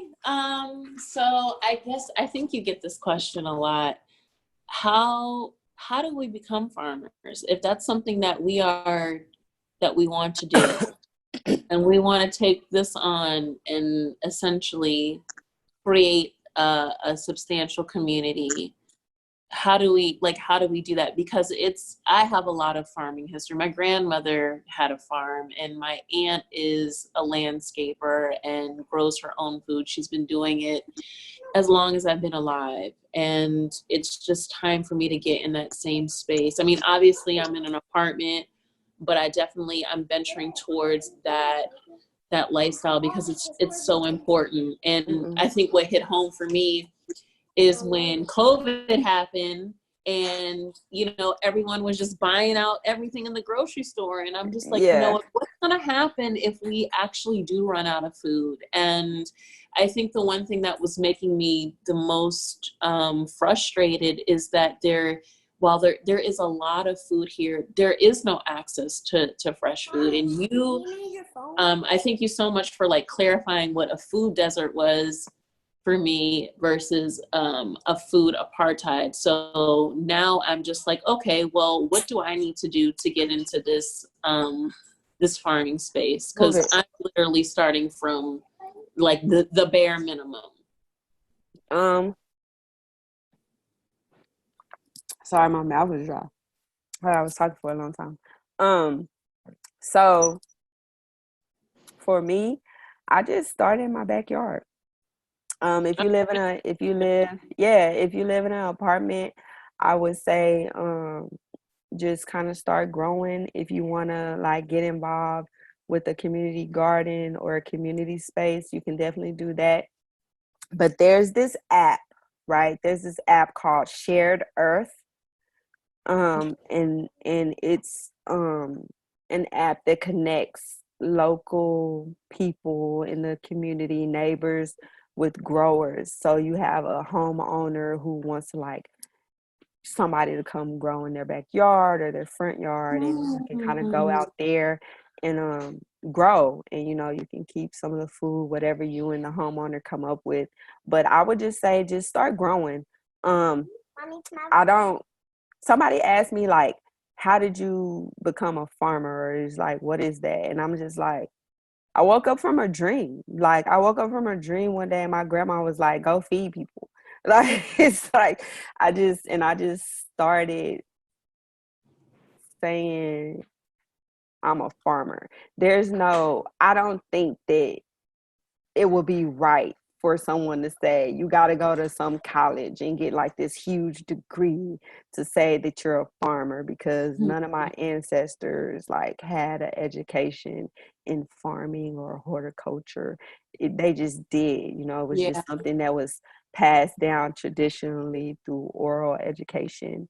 And they probably like wrote it down, you know, on like some papyrus or something, but there was no real, you know, just I'm a farmer, you know. And I say that because, you know, I don't think there's any wrong word when you say gardeners or farmers or growers. I think that just when you think about farmers, you think about like this person is like on a tractor, it's like on acres or acres of land, it's like growing food and stuff like that. So yeah, it's like that's what I do. That's what my grandparents did. And I'm the first farmer here in Austin since Kincheonville. I'm the first farmer here in Austin since Kincheonville was no longer Kincheonville and the blacks moved to Austin. That's like 70 years. It's almost 100 years of no black farmers in the city of Austin. So returning to that, I'm the first black farmer again in my family's lineage in so long. And it just was about me wanting to like be at home, because when my PTSD and like sometimes I get agoraphobia and I don't want to go outside. I don't want to be around people, and I get nervous and like everything kind of just pulls in on me and I like have to come in my house. So I just was like, I need something to get me out of here, and just being in that nature really, really helped me. So I would just definitely say just grow. Can I ask Lita a question? Yeah. What kind of space do you have? Are you on a second floor, a first floor, third floor? Like, what kind of space do you have? I'm on the top floor. I'm on the third floor. So currently I have tomatoes, I've got some basil, rosemary, and I've got an aloe plant. So I have like a few things that I'm growing. I guess just yeah, so it's just like a few things. Well, I would think that like with what Tiffany started was she woke up and went, I've got to make some things happen. This is what I need to do. You are a lot farther than I ever was when I was thinking about gardening. So maybe if you just keep going with the herbs, that would be really, really good. Just to start, because, or with any vegetables or plants or whatever, you're in a really great space to just try stuff out. Try figuring out how to amend, you know, raised bed gardens, or figuring out what that means, or do you want to do the bags versus like building a bed or flower beds? Like, you're in a really great test garden space. So I think that you sorry. No, and you want to definitely do that, because before I got started, I just was like, this is just my little space, you know, and I just tested a lot of stuff. And even when I got my property now, because I'm with the Shared Earth, it's the same thing. Like, I found a property owner who wanted to lease to a farmer specifically. Like, she was like, I want a farmer to farm my land. I want a farmer to have this property, and let's see how it goes, you know. And if this is something that you want to do, you can do it and get it done, you know. Do you want to buy it? Do you want to own it? Do you want to have it? And when that was the conversation, I was like, you don't gotta threaten me with a good time. So you know, don't threaten me with fun. So just leafy greens, little stuff, lettuce, just grow. And you know, come out to the farm, I'm trying to. Come to the farm. I have 20 50-foot row beds, and then we're about to put in 12 75-foot beds, and we have 7, I think we have 8 4-foot by 8-foot raised beds. So I grow on every square inch of my property outside of our infrastructure that we're about to get ready to put in. So Okay, well, we will keep in touch. Thank you. Jay, I saw your hand go up. Yeah, I wanted to know, Tiffany, what resources were you able to find that allowed you to move in a space with other people of color who are gardening? And what is currently kind of your, with COVID, with people farming, and do you teach courses? Because obviously myself in Richmond, our urban garden space was taken up by thankfully a lot of people of color, and that's a comfort that I have in learning from, is other people of color who could kind of share that experience. I didn't hear your first question. It was kind of breaking up. Sorry, I said what communities and or groups did you find starting that were largely people of color that kind of gave you community to grow, if you were able to find any? I was just I had just had baby Braden. Baby Braden is 4. He turned 4 in May. So I was just newly mom with the newborn, just trolling the internet at like 3 a.m. There's baby Braden. Move it. Go back upstairs. You too. And I just was trolling, and I just was like, learn to farm in Austin, Texas, or start a farm, Austin, Texas, and FarmShare just popped up, and I just kind of read about them, and that was the only thing. So I didn't see a lot of education. And through FarmShare, I learned about more education for farmers of color, for farmers of for veteran farmers and stuff like that. And then I just kind of went from there. But right now, if you ask me a question, I would say link up with Rooted in Melanin. Rooted in Melanin is an amazing group of community gardeners, local people, local growers who are, out there hunting down the resources to compile them, put them together, and help us grow. And they're starting from just, a community garden, just, small spaces. And I look at Rooted in Melanin as like this space of individual Black growers and farmers who are like growing in their own spaces. But when you put them together collectively, they're like this huge farm, and they're just dope. And, they just out here fighting food justice, and, they making it happen. So definitely connect with Rooted in Melanin. Thank you.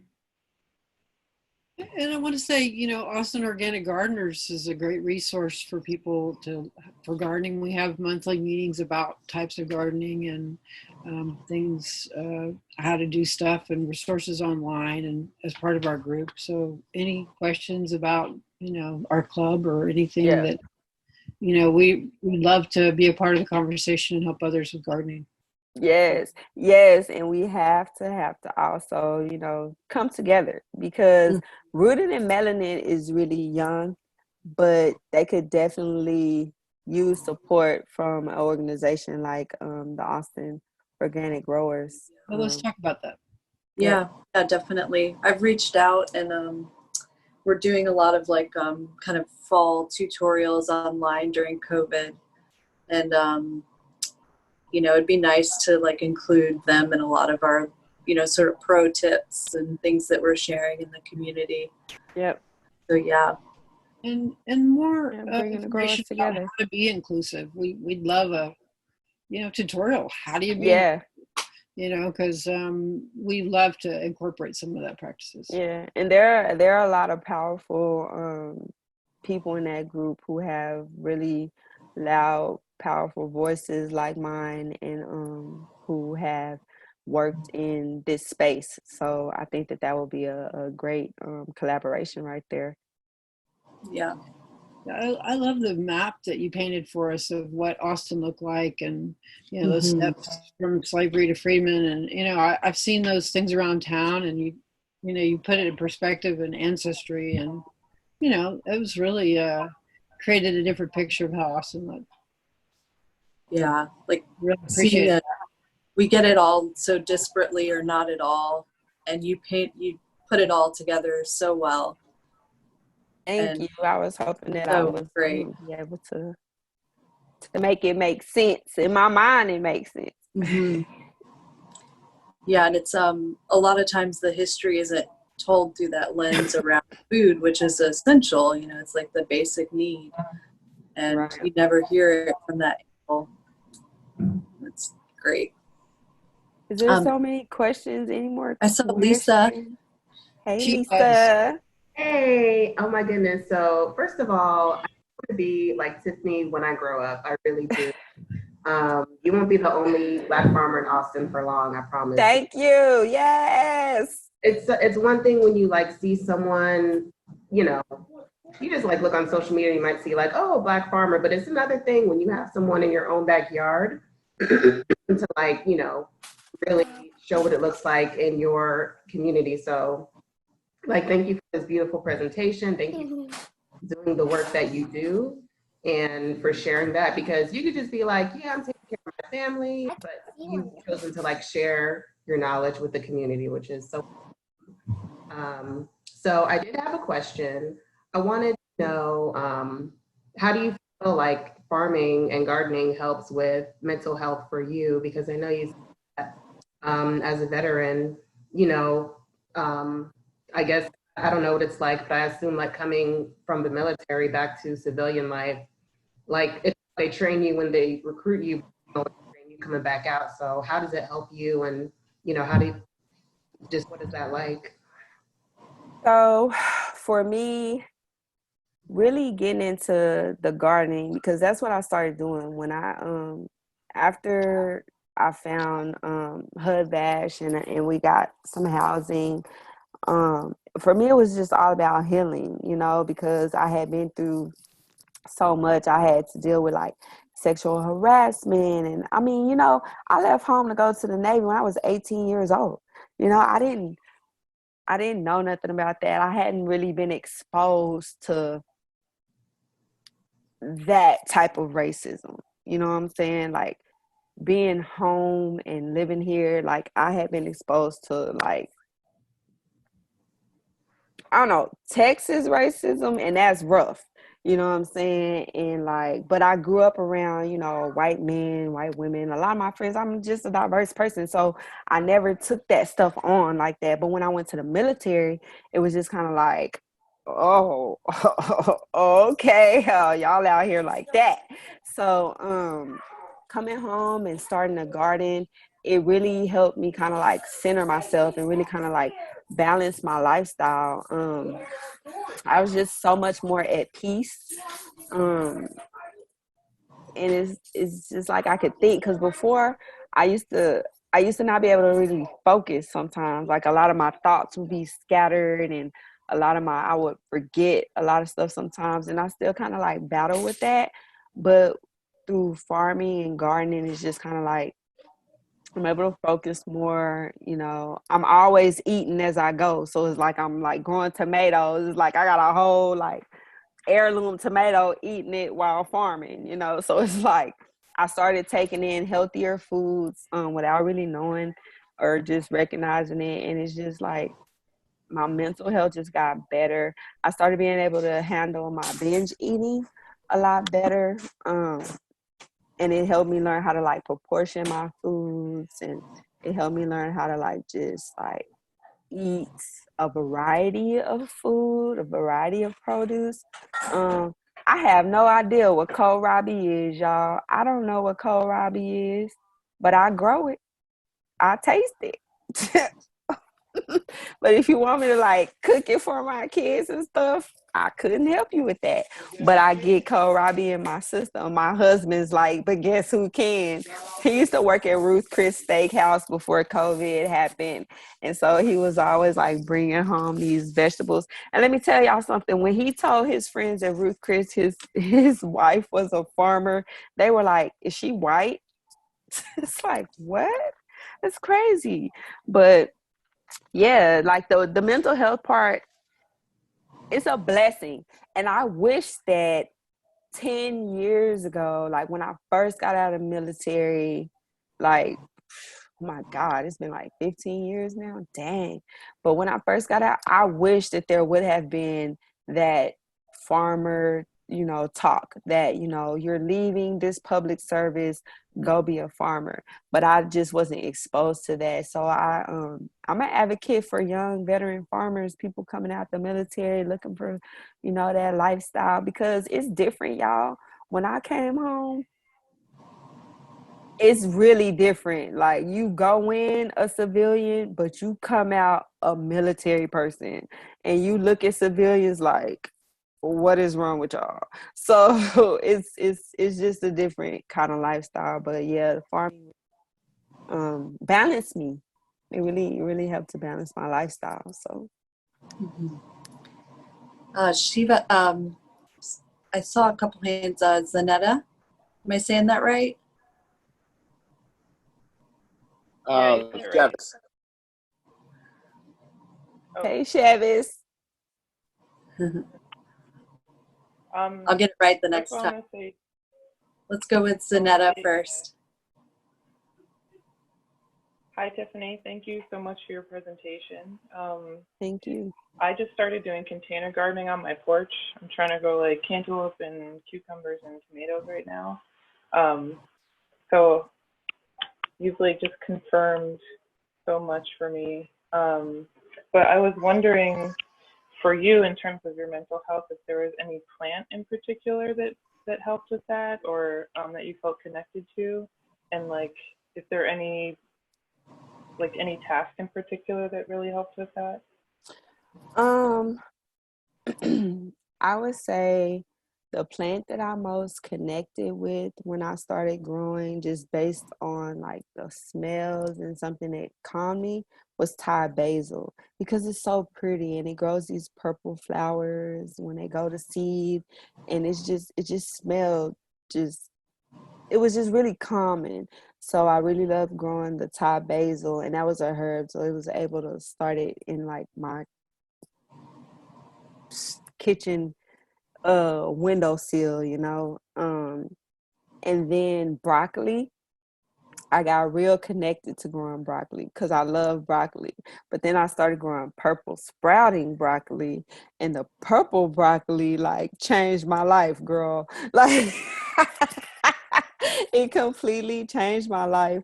And so so basil and broccoli are probably my favorite things that kind of like put me in this like euphoric state of farming. And I like to mix dirt. Don't tell nobody.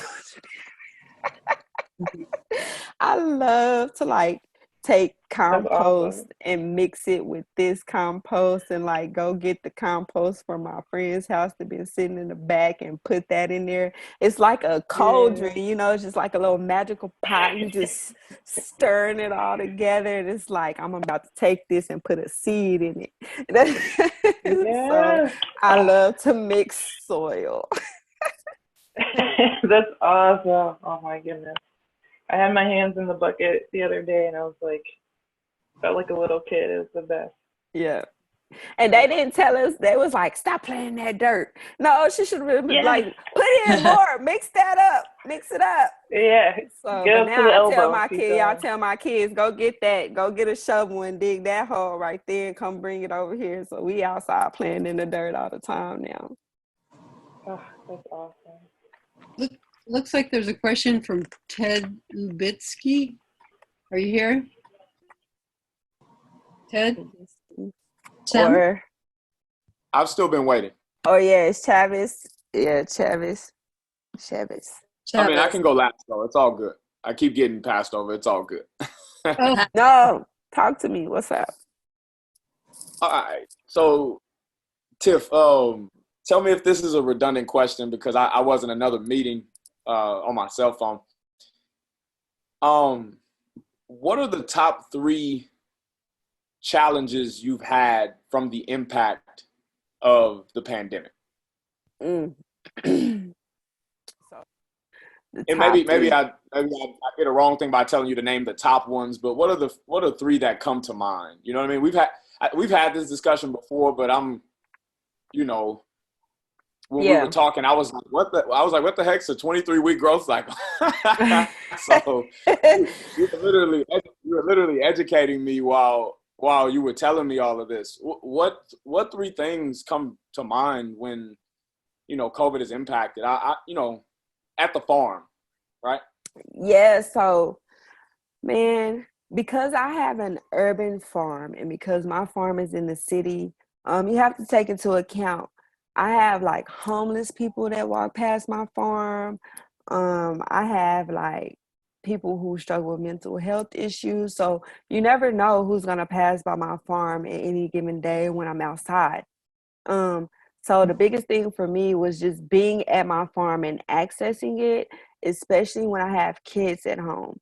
So I literally had to shut down my farming operation because I didn't know what COVID was all about. I didn't know if like it was like airborne, if like somebody passed by and I can get sick while outside, or if I could just be like, they're like, it's staying on surfaces for 23 hours. I don't know if it's like on my shovels. So just being able to access my farm and really just stay at work was a huge problem for me because I have kids at home and that was a big issue for me.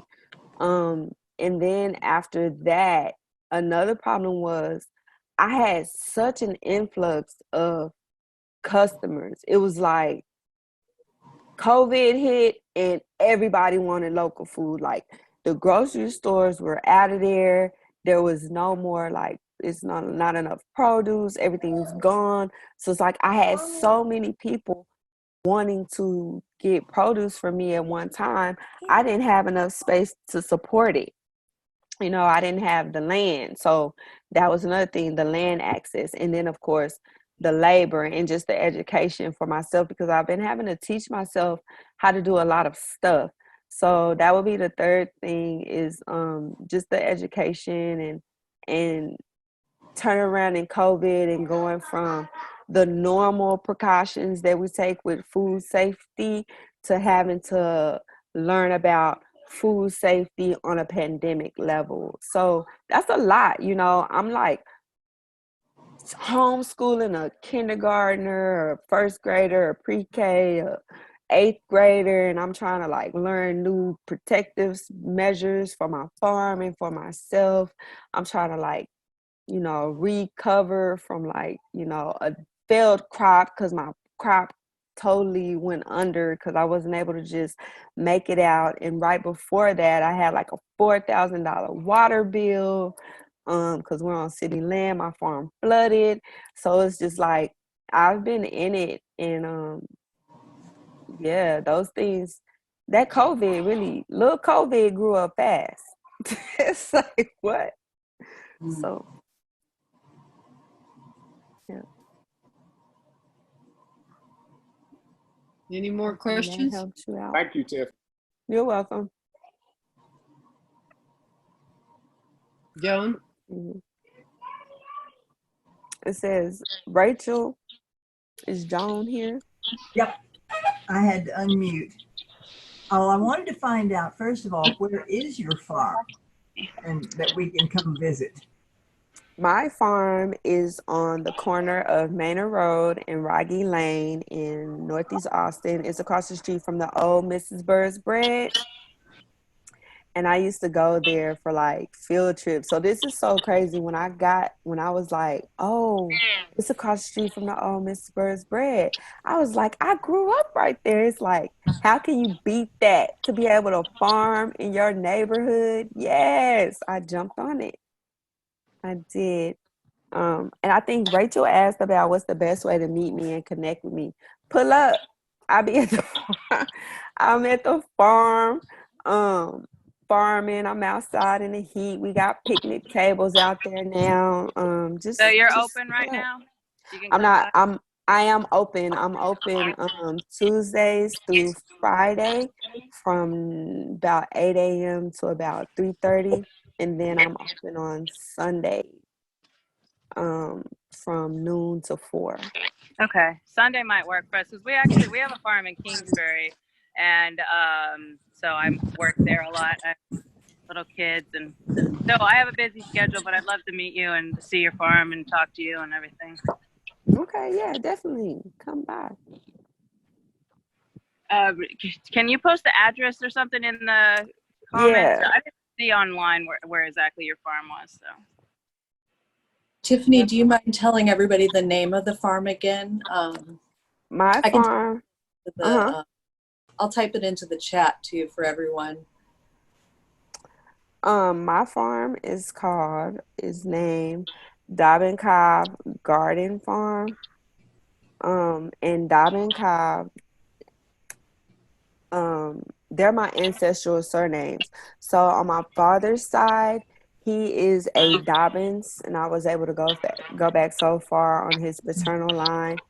My father's dad was killed when he was 2 years old, so he never knew his father or his father's family. And when I did my paternity or my ancestry test, I did it specifically to try to help, find my dad's roots and just kind of connect him with his own family. And I was able to find that his family migrated from Fayette County, Texas, and they were a part of the Dobbins clan, and they were farmers and tenant farmers as well. And then, of course, the Kavanaugh side that came from Antioch Colony. And I just put them together. Dobbin-kauv, dad and mom made me. Me making veg. Anyone else have any questions? Joan? Nobody else does. Nobody else has any questions tonight? Be True has a question. Yeah, Be True.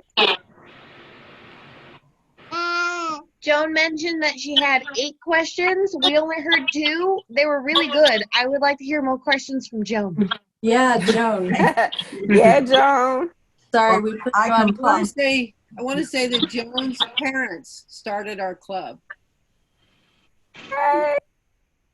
Back in 1945. We're a 75-year-old club. That's amazing. It is. And what I was going to say is that back several years, and for many years prior to that, part of the Zilker Botanical Garden group of clubs that meet there was the East Austin Garden Club, which were all Black women, and Hortensia had the kind of garden and farm that you were talking about. She lined her driveway with buckets and baby swimming pools with and hyacinths, and she had food growing all up and down her driveway in containers. And I'm just wondering, did you find anything about the East Austin Garden Club when you were doing your history? I didn't, but I'll definitely go and look into that, because I would say that would definitely be a part of the Barton Springs community. And it's been so hard to find any written information about the Barton Springs community of Black freedmen. So I have to literally go out and get oral history and find elderly who are there in those spaces who want to share those stories with me. So well, the History Center will do research for you over the phone or online. I don't think they're open per se, but they're pretty knowledgeable, and they'll do research for you for free, really, and look through their archives. Yeah. And have you gone visiting to Clarksville to talk with some of the elders there? I know a friend of mine, Stephanie Lang. She's I believe she's a teacher over at UT. She works with the African American communities over there at UT. I don't know her specific title information, but Stephanie Lang, her family is from Clarksville, and she's in a group that I'm in as well. And so she's been putting together some information, but I haven't been out to Clarksville. You know what? I've probably been in Clarksville, but didn't know it was Clarksville. And that's one of those things that when we go to school here and we grow up in Austin, we don't learn about stuff like that. Like, I didn't learn about Austin history and learn about, local freedmen colonies in school. Like, this is literally something that I'm learning at like 34, 35 years old. So I think that there was a. It's helpful for all of us to get an idea about what that was. So we appreciate it. I think that Tim Dubitsky sent you a question directly, Tiffany, on the chat. Ted, yes. So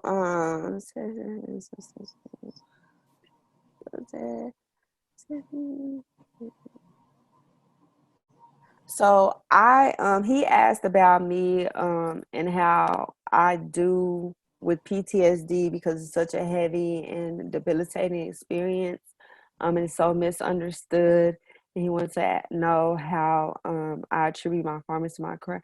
I attribute farming to my entire recovery process, Ted, because I don't leave home. If I don't need to, I don't want to.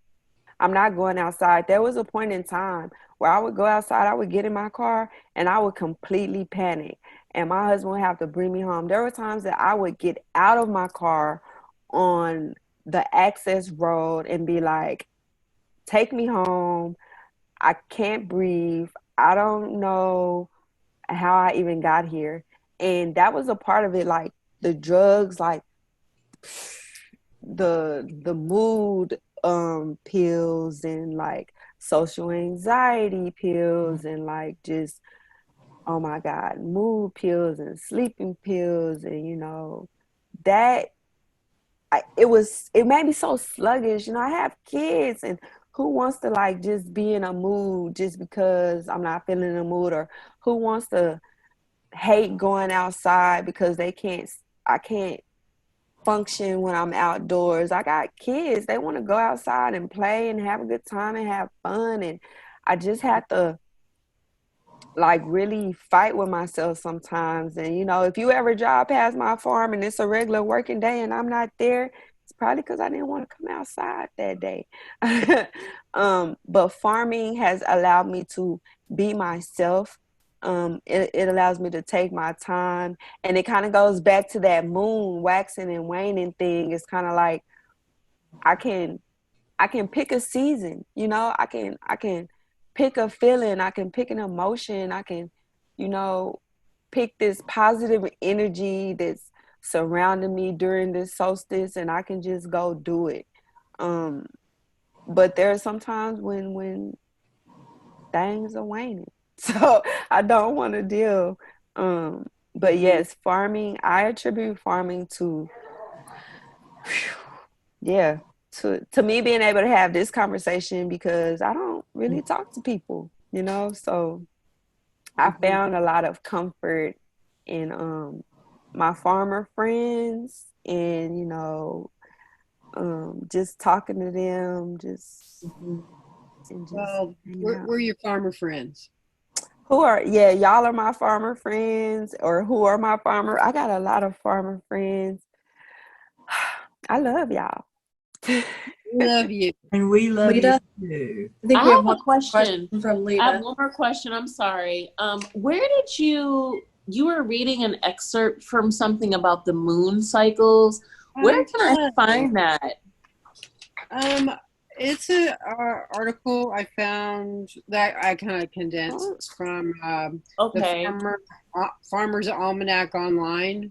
Okay. It's called Gardening by the Moon Calendar. Okay, I'll look that up. I love this kind of stuff.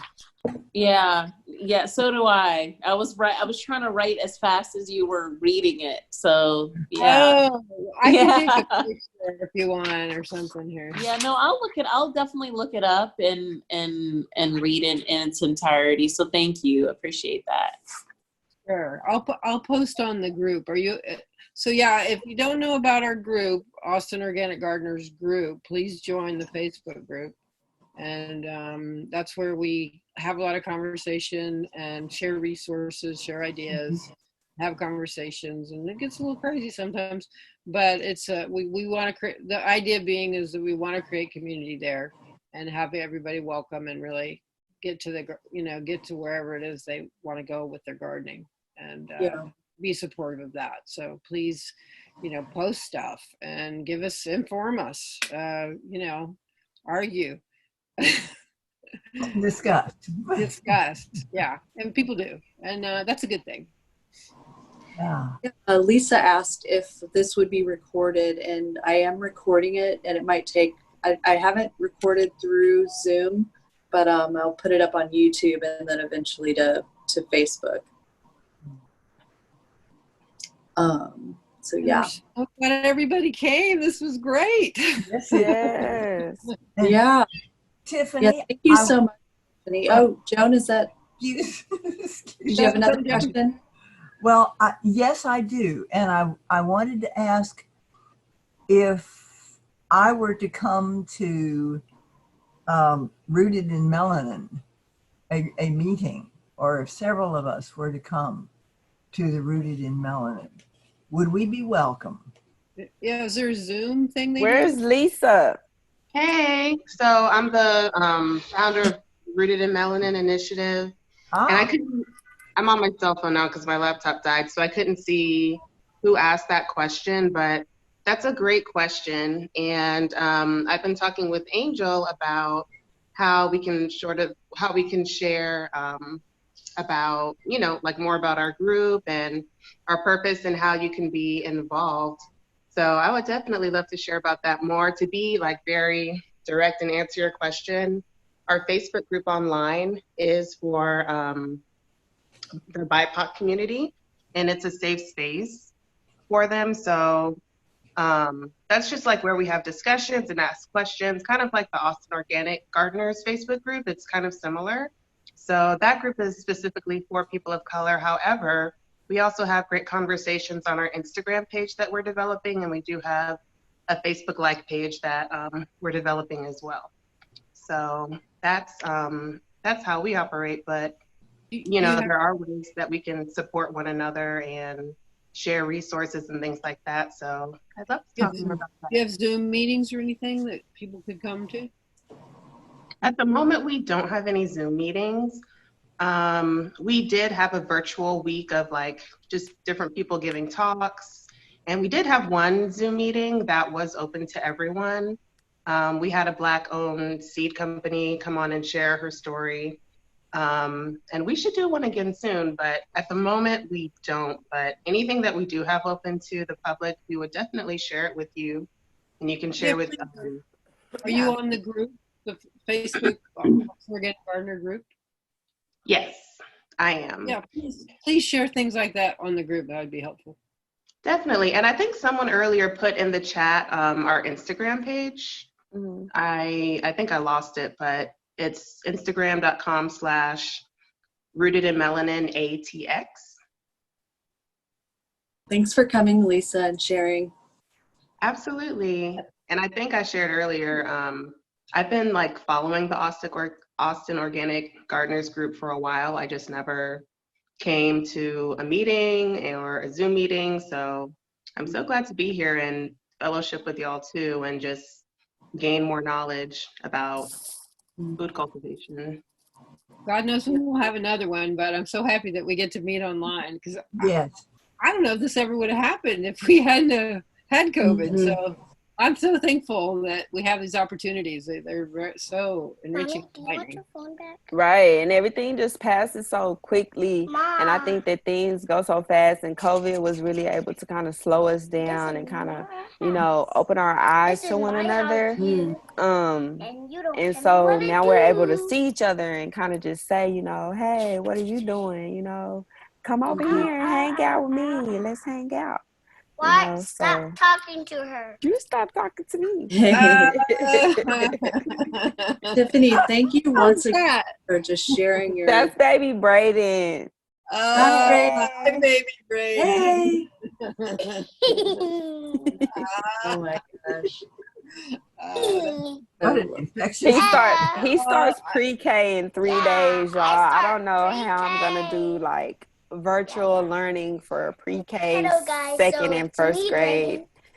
So I'm excited about it, but we're gonna get it done. They're gonna be at the farm on their virtual devices. In school. I mean, it just to reiterate what has been recently said, silver linings to the horrible pandemic we're all in, because otherwise I never would have found myself sitting in Massachusetts on a Skype with all these beautiful people in Austin, Texas. And in case you guys, I just wanted to provide a bit of perspective. What I'm watching happening here tonight is so beautiful. And I'm seeing all these people connect really authentically and hearing these fantastic stories and this beautiful, heartfelt presentation from Tiffany, and beautifully researched as well. I just want to say, like, what an honor. Thank you for inviting me and letting me bear witness to this beautiful web of connections being woven in front of my eyes. You guys are all awesome. We look forward to meeting you in person. Yes. Meeting and everyone, Anastasia will be doing, she'll be here next month sharing more history. I mean, it won't hold a candle to what you heard tonight, but I will do my best to entertain and to drop some knowledge. So we'll see. I'm looking forward to the information on those victory gardens. I love that. I think that to me was just an amazing thing to imagine, like 20 million families. Like, we're going out here, we're growing food for our boys and sisters in green, and we're just doing it. So I'm looking forward to that. Mama was the greatest My person. grandparents had one. They talked about it. Yeah. Joan, your parents, that was sort of their entry into organic gardening, or what eventually became called organic gardening. They had victory gardens. Yes. So yeah. And they also were concerned because of the slag that was coming out of World War II, and the chemical industries didn't know what to do with it. The oil industry didn't know what to do with it. And they realized that since it would kill life, let's put it into the agricultural industry. And that was the point at which my dad said, oh no, this doesn't go anywhere good. The seed sharing, like, or like, is that something that the Austin Organic Gardening Group does? Because that's where I started like researching, and I wanted to find other, Black gardeners and Black farmers and whatnot, but like seed sharing and learning how to seed share and seed harvest, because like from what I'm learning now, like that's what I'm supposed to be doing now, is trying to harvest seeds from my plants that have done well. Like, do you guys, like as an organization, like try to teach beginning gardeners how to do that and do a seed share? Yeah, we do. We have done some topics on that. I think that we do a lot of swapping currently, and we have had some classes, and it's something that we'll also be sharing in our fall garden series. So when we harvest in the fall, we're going to do episodes and share things on our Facebook group on seed saving. There's also a really great group that works with the library to do seed saving, and they currently, since the libraries are all closed, like it's not, you can't access the seeds, but the Austin Central Library does have a seed library, and I know they want to eventually expand it into all libraries, but I think it's just going to take more enthusiasm and people seed saving and exchanging. I think, Mary, you were going to say some things too about. Normally we give out plants and seeds every meeting we have. People come and they dump these big quantities of stuff, and people pick it up, and every time somebody brings something different, and we're really kind of hard pressed to figure out how to do that online, because how do we share our stuff when we can't meet? So we're still talking about what to do. But doing an online demo of a seed saving,